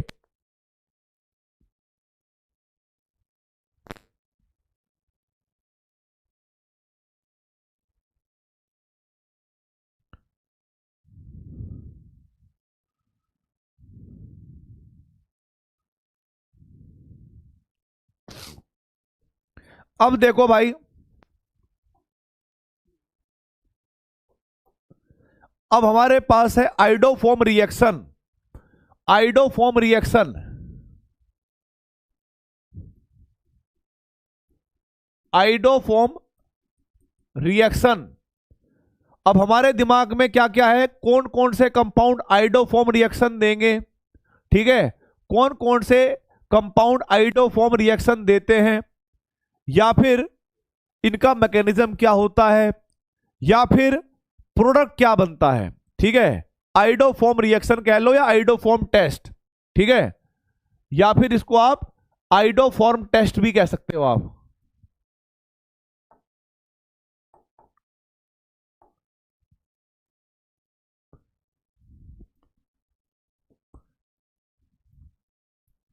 आइडोफॉर्म टेस्ट, देखो भाई नोट पॉइंट, ये मैंने एक बार पहले पढ़ाया था, अब वापस पढ़ा रहा हूं दोबारा से, क्योंकि मुझे कोई आलस नहीं है। ध्यान रखना है, इसको एल्डिहाइड कीटोन भी देते हैं और अल्कोहल भी देते हैं। अल्कोहल वाला पार्ट मैंने लास्ट वाली क्लास में पढ़ाया था, अल्कोहल फिनोल ईथर, मतलब लास्ट वाले चैप्टर में। अब ध्यान रखना है, note point,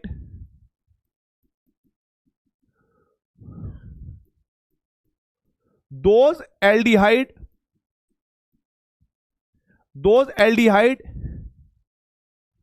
and ketones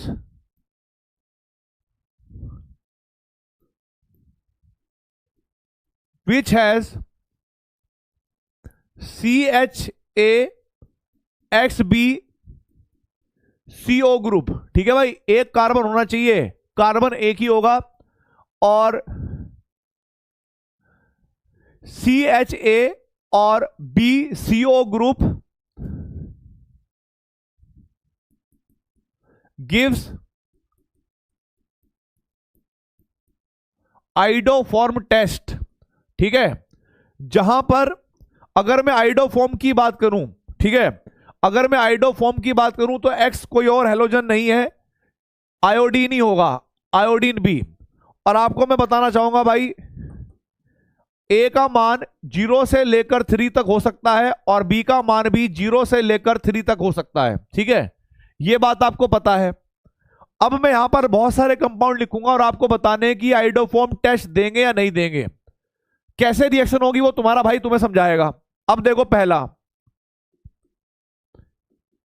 acetaldehyde CH3OH, दूसरा ketone CH3 C double bond O CH3, ठीक है, तीसरा CH2 iodine C double bond OH, fourth CHI2 C double bond H, fifth CI3COH, sixth होगा हमारे पास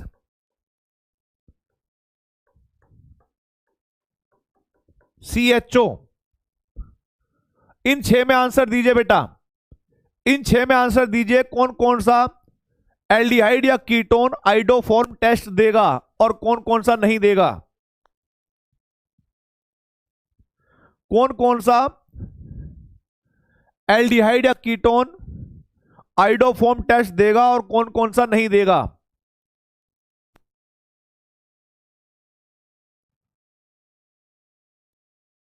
कमेंट क्यों रुक गए तुम लोगों के? अच्छा, मैंने बंद कर दिए थे क्या? एसाइल और कोई नहीं, एल्डिहाइड और कीटोन ही होने चाहिए बस, एल्डिहाइड और कीटोन, एल्डिहाइड एंड कीटोन। देखो ये देगा, बिल्कुल सही बात, CH3CO ग्रुप है, बिल्कुल देगा। CH2I मतलब इसको हम सेम ही मानेंगे, ये भी देगा बेटा, थर्ड भी देगा, CH2 ये भी देगा, CI3 ये भी देगा, CHO नहीं ये नहीं देगा, ठीक है, ये नहीं देगा।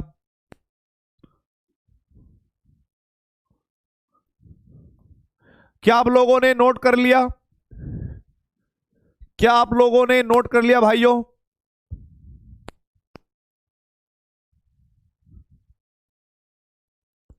ठीक है,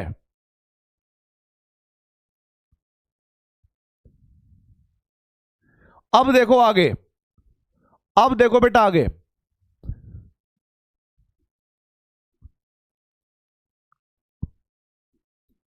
ये एसिटोफिनोन है,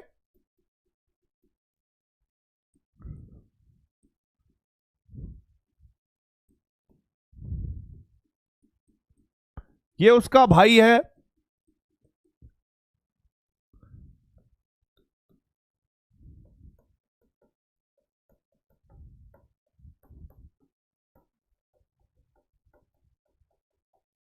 ठीक है।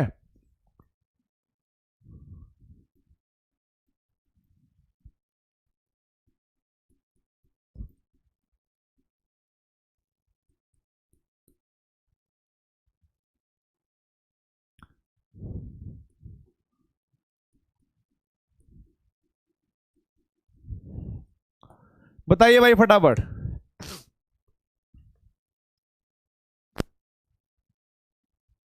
लो बैक स्लाइड भी कर लो भाई, लो बैक स्लाइड कर लो, नोट करो आराम से, कोई दिक्कत नहीं है, करो आराम से नोट।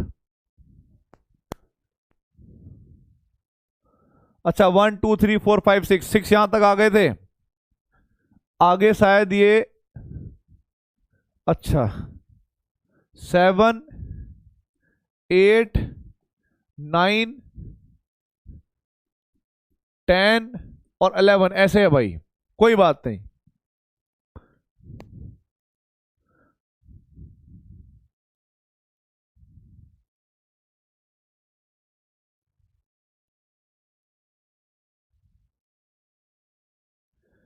इधर देख लो फटाफट,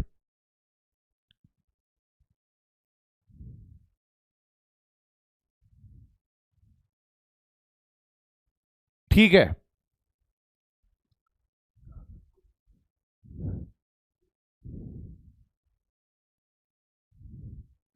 सर फर्स्ट और सेकंड वाला कैसे हुआ, उसमें आई नहीं है बेटा, ध्यान रखो मैंने यहां पर क्या लिखवाया था, आई यानी बी का मान 0 भी हो सकता है, जरूरी नहीं कि आयोडीन हो, तीनों के तीनों हाइड्रोजन भी हो सकते हैं, 3 मोनोवेलेंट होने चाहिए, हाइड्रोजन हो या आयोडीन हो क्या फर्क पड़ता है, ठीक है, हाइड्रोजन हो या बेटा आयोडीन हो क्या फर्क पड़ता है। यहां पर ये बिल्कुल देगा क्योंकि इसके पास CH3CO ग्रुप है, देखो ध्यान से ये ग्रुप है, इधर इधर दोनों साइड कहीं पर भी CH3 ग्रुप नहीं है तो ये नहीं देगा, ये भी नहीं देगा, यहां पर CH3CO ग्रुप है ये दे देगा, और भाई H की जगह पर 2 आयोडीन है तो ये भी दे देगा, ठीक है। यहां तक हो गया कंफर्म, ठीक है, यहां तक हो गया कंफर्म, क्लियर बात। अब भाई आगे बढ़ रहा हूं मैं,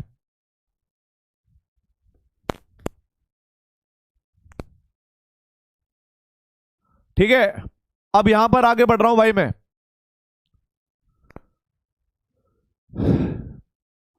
रिएक्शन कैसे होती होगी, ठीक है, रिएक्शन कैसे होती होगी, जैसे मान लीजिएगा मेरे पास दिया हुआ है रिएजेंट, देखो पहले रिएजेंट कि कौन सा रिएजेंट है, ठीक है, जो आयोडोफॉर्म रिएक्शन को बताता है, करवाता है, एक तो आयोडीन होगी और प्लस NaOH बेसिक मीडियम होगा बेटा, ये हमारे पास रिएजेंट होगा,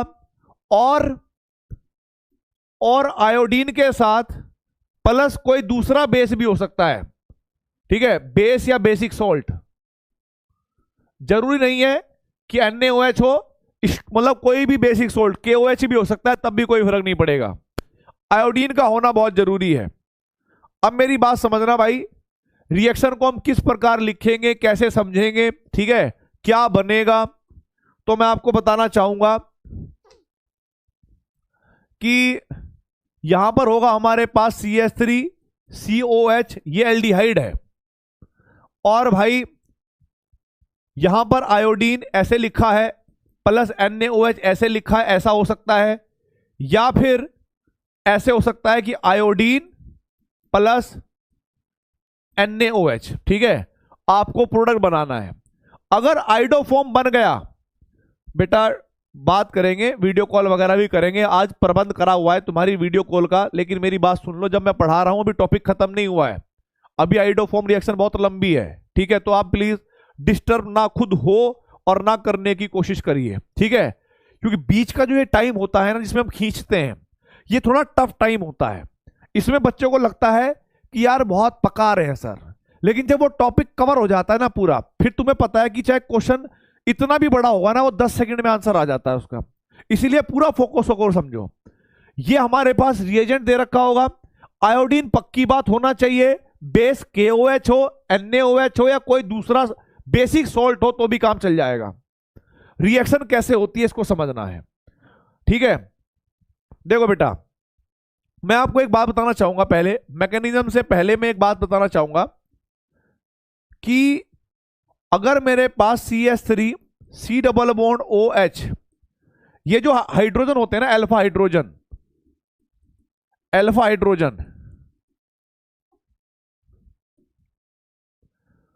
तो मैं इसके बारे में बताऊंगा। Alpha hydrogen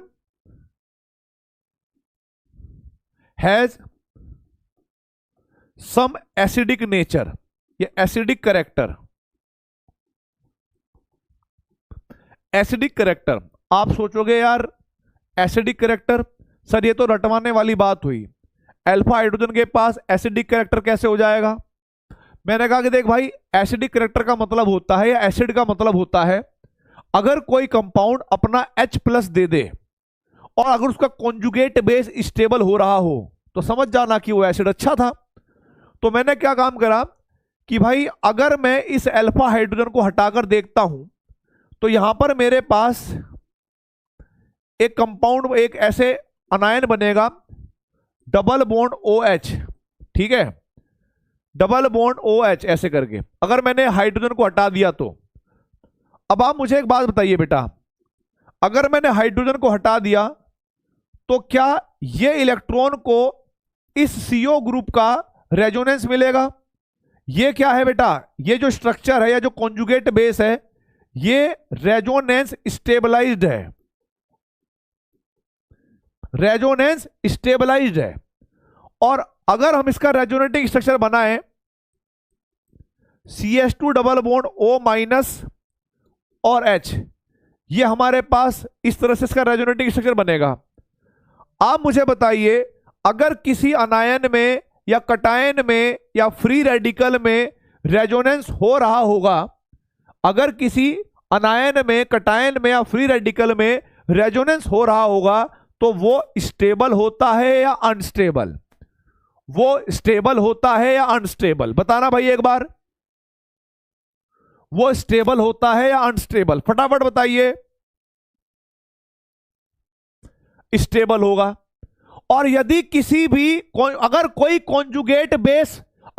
conjugate base stable है, तो उसका एसिड थोड़ा बहुत स्ट्रोंग होगा कि नहीं होगा। अगर किसी का कॉन्जुगेट बेस स्टेबल है तो एसिड उसका स्ट्रोंग होगा कि नहीं होगा, मतलब स्लाइटली स्ट्रोंग होगा कि नहीं होगा। यही कारण है कि इन हाइड्रोजनों को हम एसिडिक हाइड्रोजन कहते हैं, यही कारण है कि इनको हम एसिडिक हाइड्रोजन कहते हैं। बिल्कुल सही बात है, ठीक है। तो हमें सबसे पहले तो अल्फा हाइड्रोजनों की इंपॉर्टेंस समझ में आई कि अल्फा हाइड्रोजन हम बार बार क्यों छेड़ रहे हैं, अल्फा हाइड्रोजन का मतलब क्या है। अल्फा हाइड्रोजन का रीजन यही है कि वो एसिडिक हाइड्रोजन होते हैं, क्योंकि उनमें रेजोनेंस होता है, ठीक है, ये बात है। अब देखो भाई, इसका मैकेनिज्म में पहला स्टेप क्या होता है, दूसरा स्टेप क्या होता है, तीसरा स्टेप क्या होता है, मेरी बात समझना, ठीक है। यहां तक नोट कर लिया तो मैं आगे बढ़ जाऊं भाई, यहां तक नोट कर लिया तो क्या मैं आगे बढ़ सकता हूं, यस और नो।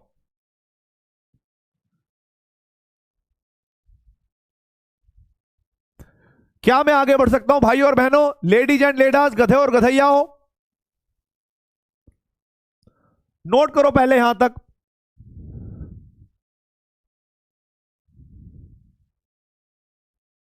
देखिए आगे, स्टेप 1, स्टेप 1 ये चल रहा है, मतलब ये रिएक्शन पूरे उसमें चलती रहेगी। अगर मेरे पास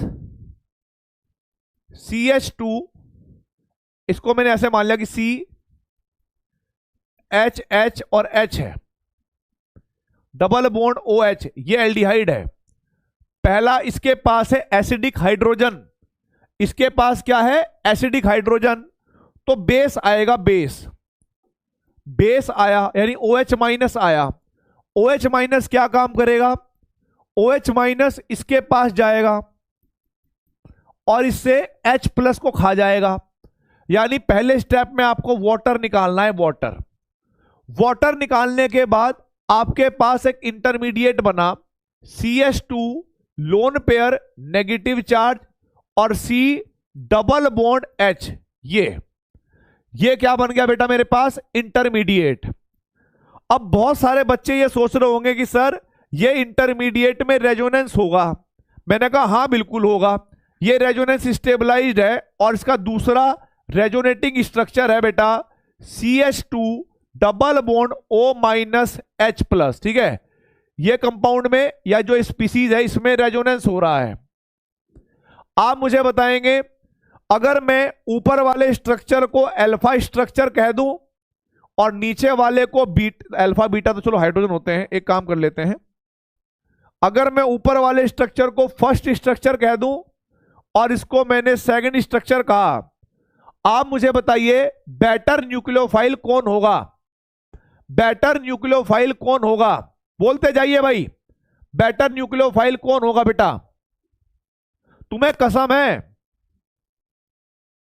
भाई, मेरा साथ दे दो यार प्लीज, साथ दो मेरा भाई, मेरा साथ दोगे तो अपने आप अच्छा होता जाएगा।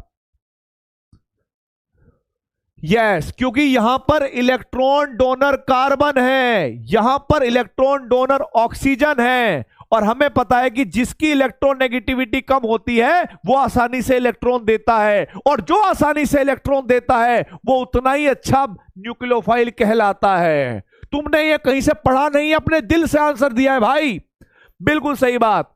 अब देखो अगले स्टेप में क्या होगा, आयोडीन और आयोडीन, आयोडीन के दो पार्ट हैं, एक को कहेंगे आयोडीन पॉजिटिव या है ना, और एक को कहेंगे नेगेटिव। तो ये जब इस पर अटैक करेगा तो ये आयोडीन बाहर निकल जाएगा, I माइनस।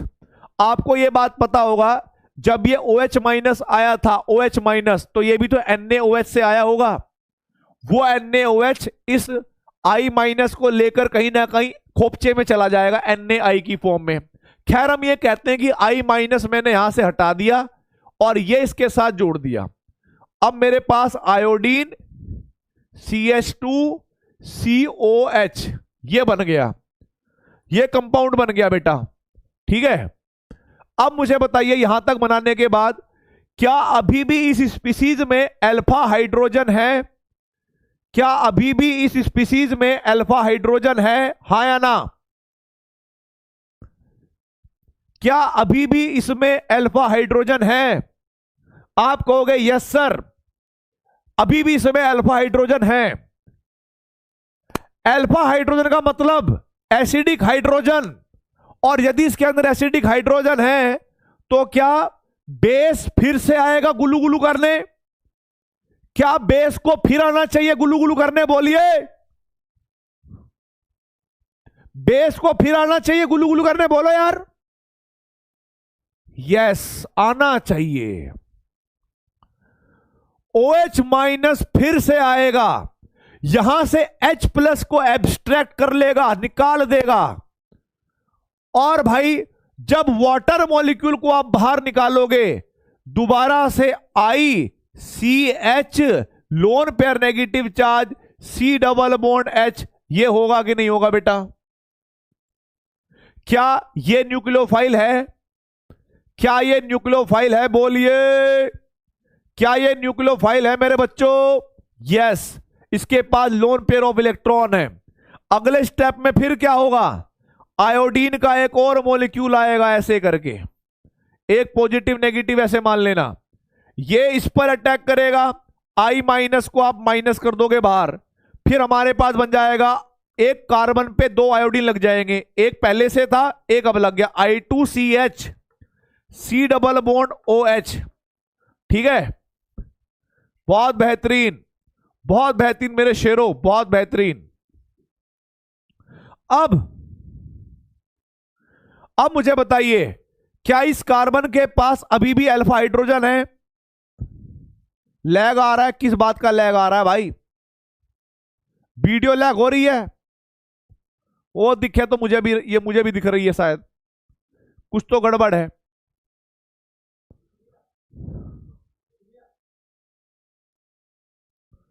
एक minute.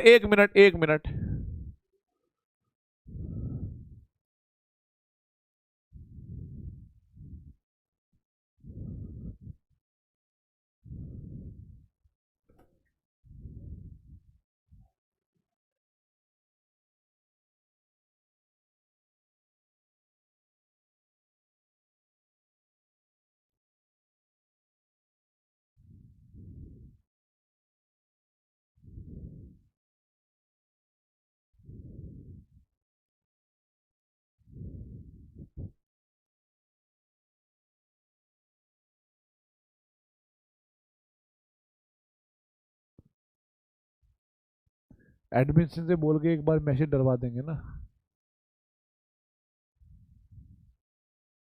Okay, hello, am I audible right now? Okay done. देखो बेटा, जब इसने अटैक किया फिर से एक और आयोडीन जुड़ गया। अब मुझे बताइए, इस कार्बन के पास या इस एल्डिहाइड, अभी भी तो एल्डिहाइड के रूप में ही है ये, क्या इसके पास अभी भी अल्फा हाइड्रोजन है? क्या इसके पास अभी भी अल्फा हाइड्रोजन है? आप कहोगे यस, इसके पास अभी भी अल्फा हाइड्रोजन है। अब मुझे बताइए, क्या बेस को फिर से आना चाहिए या नहीं आना चाहिए? आप कहोगे सर बेस फिर से आएगा। OH माइनस को आप फिर से डाल दो, OH माइनस को ऐड कर दो, OH माइनस यहां से H को निकाल देगा तो वाटर पूरा बाहर निकल गया, यहां पर बन जाएगा CI2 lone pair negative charge C double bond OH, और फिर से हमारे पास क्या होगा, आयोडीन आएगा, आयोडीन। और हमें पता है कि आयोडीन के दो पार्ट होते हैं, पॉजिटिव नेगेटिव, ये इस पर अटैक करेगा, ये बाहर निकल जाएगा, तो भाई I माइनस को मैंने बाहर निकाल दिया और हमारे पास बन गया है I3C डबल बॉन्ड O और H। ठीक है, I3C डबल बॉन्ड OH। अब देखो बेटा, आप मुझे बताएं, अगर अब हमारे पास बेस आया, मान लीजिए OH माइनस आया, तो OH माइनस न्यूक्लियोफाइल की तरह बिहेव करेगा या बेस की तरह? न्यूक्लियोफाइल और बेस में यही अंतर होता है कि बेस H प्लस के साथ रिएक्शन करता है और न्यूक्लियोफाइल इलेक्ट्रोफाइल के साथ रिएक्शन करता है। हमें पता चल गया कि जो ये OH माइनस है ना, OH माइनस, यहां पर अल्फा हाइड्रोजन तो बचे नहीं, तो ये बेस की तरह बिहेव नहीं करता, तो ये क्या करेगा, न्यूक्लियोफाइल की तरह बिहेव करेगा बेटा। तो ये इस पर अटैक करेगा, ये इलेक्ट्रॉन ऊपर जाएंगे, वापस आएंगे तो ये ग्रुप बाहर निकल जाएगा। ठीक है, और हमारे पास क्या होगा बेटा, एक बन जाएगा हमारे पास CI3 lone pair negative charge और एक बनेगा HCOOH, यानी यहां पर जब OH जोड़ोगे तो फॉर्मिक एसिड, और जब आप फॉर्मिक एसिड जोड़ोगे ना, जब आप फॉर्मिक एसिड होगे तो एसिड का काम है H प्लस देना, और ये बेस है क्योंकि इसके पास लोन पेयर ऑफ इलेक्ट्रॉन है, तो यहां पर एक हाइड्रोजन जुड़ जाएगा CHCl3 और ये बन जाएगा HCOO माइनस। ठीक है, CH3COO माइनस। नहीं बेटा, कोई भी इलेक्ट्रॉन रिच स्पीसीज दो तरीके से बिहेव कर सकती है, बेस की तरह और न्यूक्लियोफाइल की तरह, लेकिन पहले प्रायोरिटी होती है उसकी बेस की तरह रिएक्ट करने की। अगर भाई उसको हाइड्रोजन ना मिले, H प्लस ना मिले, तो वहां नहीं, कार्बन कार्बन बॉन्ड होता है, बट ये 3 आयोडीन जब इसके साथ लगते हैं तो इसको गुड लिविंग ग्रुप बना देते हैं। ठीक है, गुड लिविंग ग्रुप बना देते हैं। हाँ, ये हमारे पास आइडोफॉर्म टेस्ट है। अब मुझे बताइए टोटल NaOH कितने यूज हुए। देखो, अगर मैं ये रिएक्शन करता हूं यहां पर, अगर मैं रिएक्शन करता हूं यहां पर ये, तो आप लोग देखोगे NaOH कितने यूज हुए। एक यहां पर यूज हुआ, एक यहां पर यूज हुआ, एक यहां पर यूज हुआ, एक यहां पर यूज हुआ। यानी हम कहेंगे 4 NaOH थे इस रिएक्शन में, 4 NaOH। आयोडीन कितने यूज हुए, एक आयोडीन, 2 आयोडीन, 3 आयोडीन। तो हमने कहा कि 3 आयोडीन के थे जब इसका एक मॉलिक्यूल लेते हैं। फिर हमारे पास क्लोरोफॉर्म कितना बना, सॉरी आइडोफॉर्म CHI3 एक बना, प्लस SCOO Na एक बनेगा। और आपको पता होगा आयोडाइड कितने निकले, आयोडाइड, आयोडाइड एक ये निकला, एक ये निकला, एक ये निकला। तो यहां पर 3NaI, ये रिएक्शन है आइडोफॉर्म रिएक्शन। और यदि हमारे पास आइडोफॉर्म का येलो पीपीटी बनता है तो समझ जाना कि वो रिएक्शन में ऐसा एल्डिहाइड है जिसके पास COCH3 ग्रुप है। ठीक है, अभी ये एक बार में समझ नहीं आएगी। बहुत सारे बच्चे होंगे जिनको अभी और मन करेगा कि सर, अभी उनका और मन करेगा कि सर इसको और एक बार पढ़ाओ, एक बार और दिखाओ। मैंने कहा रुको, दिखाते हैं।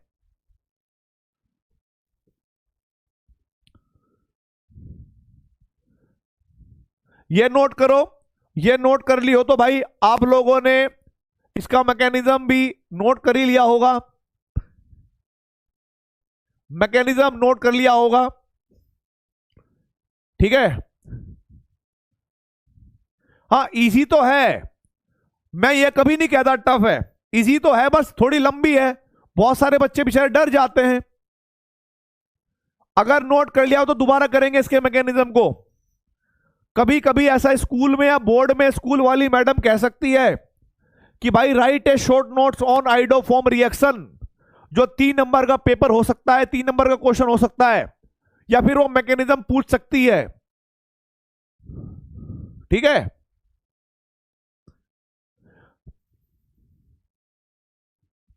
अब देखो आगे।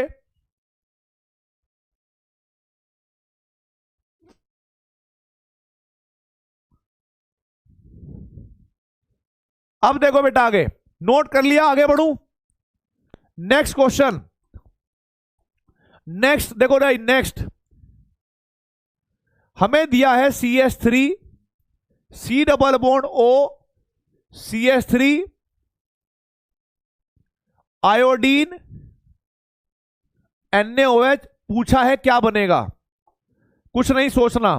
पहला काम क्या होगा, आप मुझे बताइए, जो जो पूछूंगा उसका जवाब देना है, जो जो पूछूंगा सिर्फ उसका जवाब दूंगा बेटा। अबे वीडियो कॉल भी करूंगा मेरे भाई, वीडियो कॉल भी करूंगा, मेरी बात तो सुन ले पहले।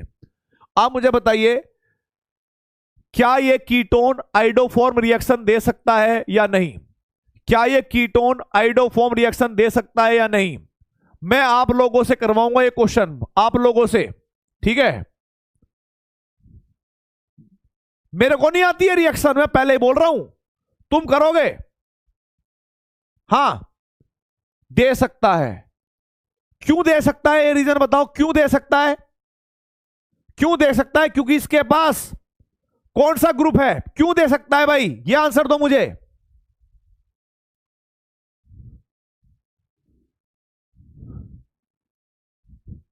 क्योंकि इसके पास CH3CO ग्रुप है, अल्फा हाइड्रोजन नहीं।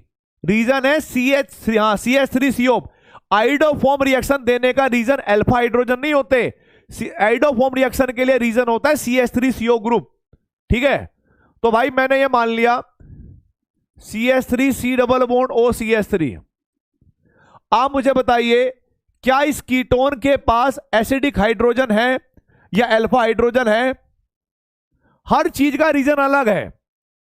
ठीक है, अल्फा हाइड्रोजन होने का मतलब है बेस के साथ रिएक्शन करना। अल्फा हाइड्रोजन का होने का मतलब ये बिल्कुल नहीं है आइडोफॉर्म रिएक्शन देना। आइडोफॉर्म रिएक्शन का मतलब होता है CH3CO। बिल्कुल सही बात। अब जरा देखो भाई, अब बेस आएगा, बेस OH माइनस, यहां पर A कुछ बाहर निकलेगा, A कुछ बाहर निकलेगा और B कुछ बनेगा।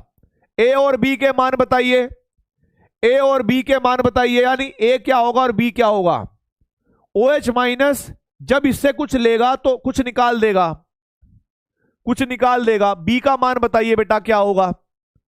आप कहोगे सर A तो होगा वाटर, क्योंकि OH माइनस अल्फा हाइड्रोजन ले लेगा, H प्लस ले लेके वाटर बना देगा। और B का मान क्या होगा, B होगा CH3 C double bond O और भाई CH2 lone pair negative charge. ये न्यूक्लियोफाइल है। अब नेक्स्ट स्टेप में यहां पर कोई मॉलिक्यूल आता है, किसका आएगा भाई मॉलिक्यूल, चलो मैं ही लिख देता हूं, आयोडीन। आयोडीन आया, I माइनस बाहर हो गया क्योंकि वो इस पर अटैक करेगा।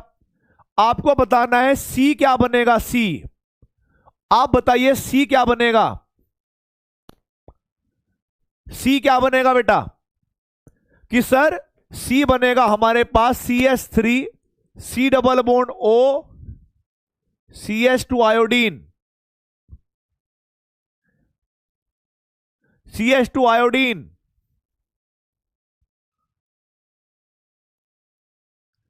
अगले स्टेप में देखिए, अगले स्टेप में मैं बेस फिर से लेकर आया, आपको बताना है D क्या बनेगा, D। अगले स्टेप में बताना है बेटा D क्या बनेगा, D। D क्या बनेगा और यहां पर E क्या बनेगा। आप कहोगे सर D बनेगा हमारे पास वाटर, यहां से H और निकाल देगा और हमारे पास CH3 C double bond O CH I और लोन पेयर नेगेटिव चार्ज। फिर ये अटैक करता है आयोडीन पर दोबारा से। जब ये इस पर अटैक करेगा इस आयोडीन पर, तो एक आयोडाइड बाहर निकल जाएगा I माइनस। फिर हमारे पास CH3 C double bond O CHI2 बन जाएगा। बेस फिर से आएगा बेटा, बेस फिर से डाला हमने, बेस इसके अल्फा हाइड्रोजन को निकाल लेगा तो वाटर बाहर निकल गया। फिर हमारे पास CH3 C double bond O CI2 lone pair negative charge, ये न्यूक्लियोफाइल बन गया। अगले स्टेप में आयोडीन फिर से आएगा, ये इस पर अटैक करेगा, I माइनस बाहर निकल जाएगा तो CH3 C double bond O CI3। अगले स्टेप में बेस फिर से आएगा, ये यहां पर अटैक करेगा, ये इलेक्ट्रॉन ऊपर नीचे ये ग्रुप बाहर, तो हमारे पास एक तरफ बन जाएगा एसिटिक एसिड, दूसरा बन जाएगा CI3 lone pair negative charge. फिर आपको पता है कि यहां पर एसिड बेस रिएक्शन हो जाएगी, ये अपना H इसको दे देगा तो यहां पर CHI3 आइडोफॉर्म बन जाएगा और भाई कार्बोक्सिलेट आयन ये बन जाएगा। अब नेगेटिव में जितने भी हैं Na प्लस जुड़ जाएंगे, तो यहां पर हम लोग इसके कितने लेते थे बेटा 3, इसके कितने लेंगे 4। हमारे पास क्या बनेगा iodoform CHI3 plus CH3 COONA plus K3NaI plus K3H2O। Reaction को रट लो, याद कर लो, जो मर्जी कर लो, रिएक्शन कैसे होती है मैंने आपको बता दिया। ठीक है, तो काम का सिर्फ आपके ये है और कुछ नहीं, काम का सिर्फ आपका ये है और कुछ नहीं।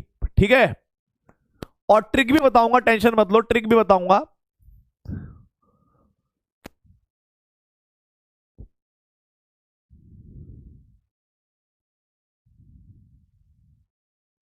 ट्रिक भी बताऊंगा, टेंशन मत लो भाई।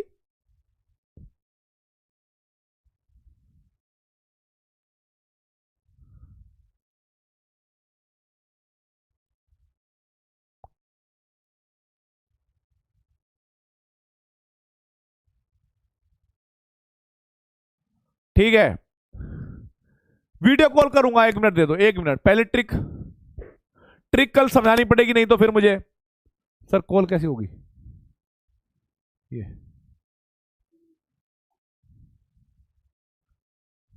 किससे करूं? अच्छा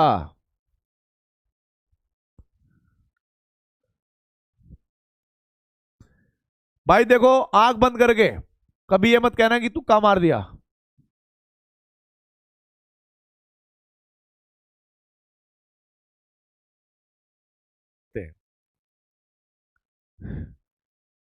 एक एक ही जुड़ते हैं ना इसमें, देखते हैं कौन आएगा। सपोर्ट नहीं कर रहा, नॉट सपोर्टेड, लैग हो गया फिर से।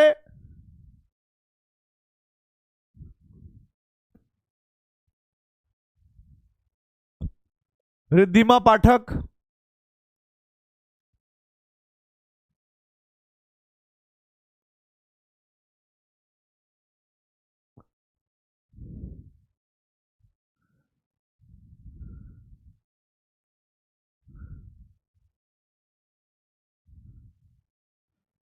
अंकुश यादव,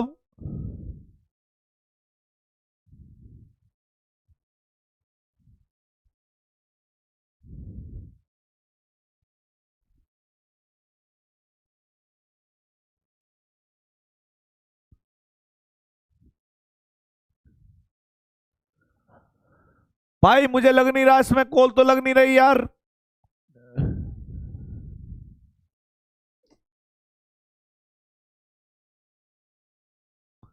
चलो ठीक है, कल कर लेंगे कॉल हम, और तकनीकी विभाग से बात कर लेंगे ताकि वो आपसे हमें कनेक्ट करवा पाए, ठीक है।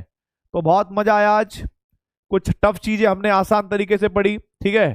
तो कल और पढ़ेंगे, और कल मैं आपको आइडोफॉर्म रिएक्शन की ट्रिक बताऊंगा, ठीक है। कल मैं आप लोगों को आइडोफॉर्म रिएक्शन की ट्रिक बताऊंगा।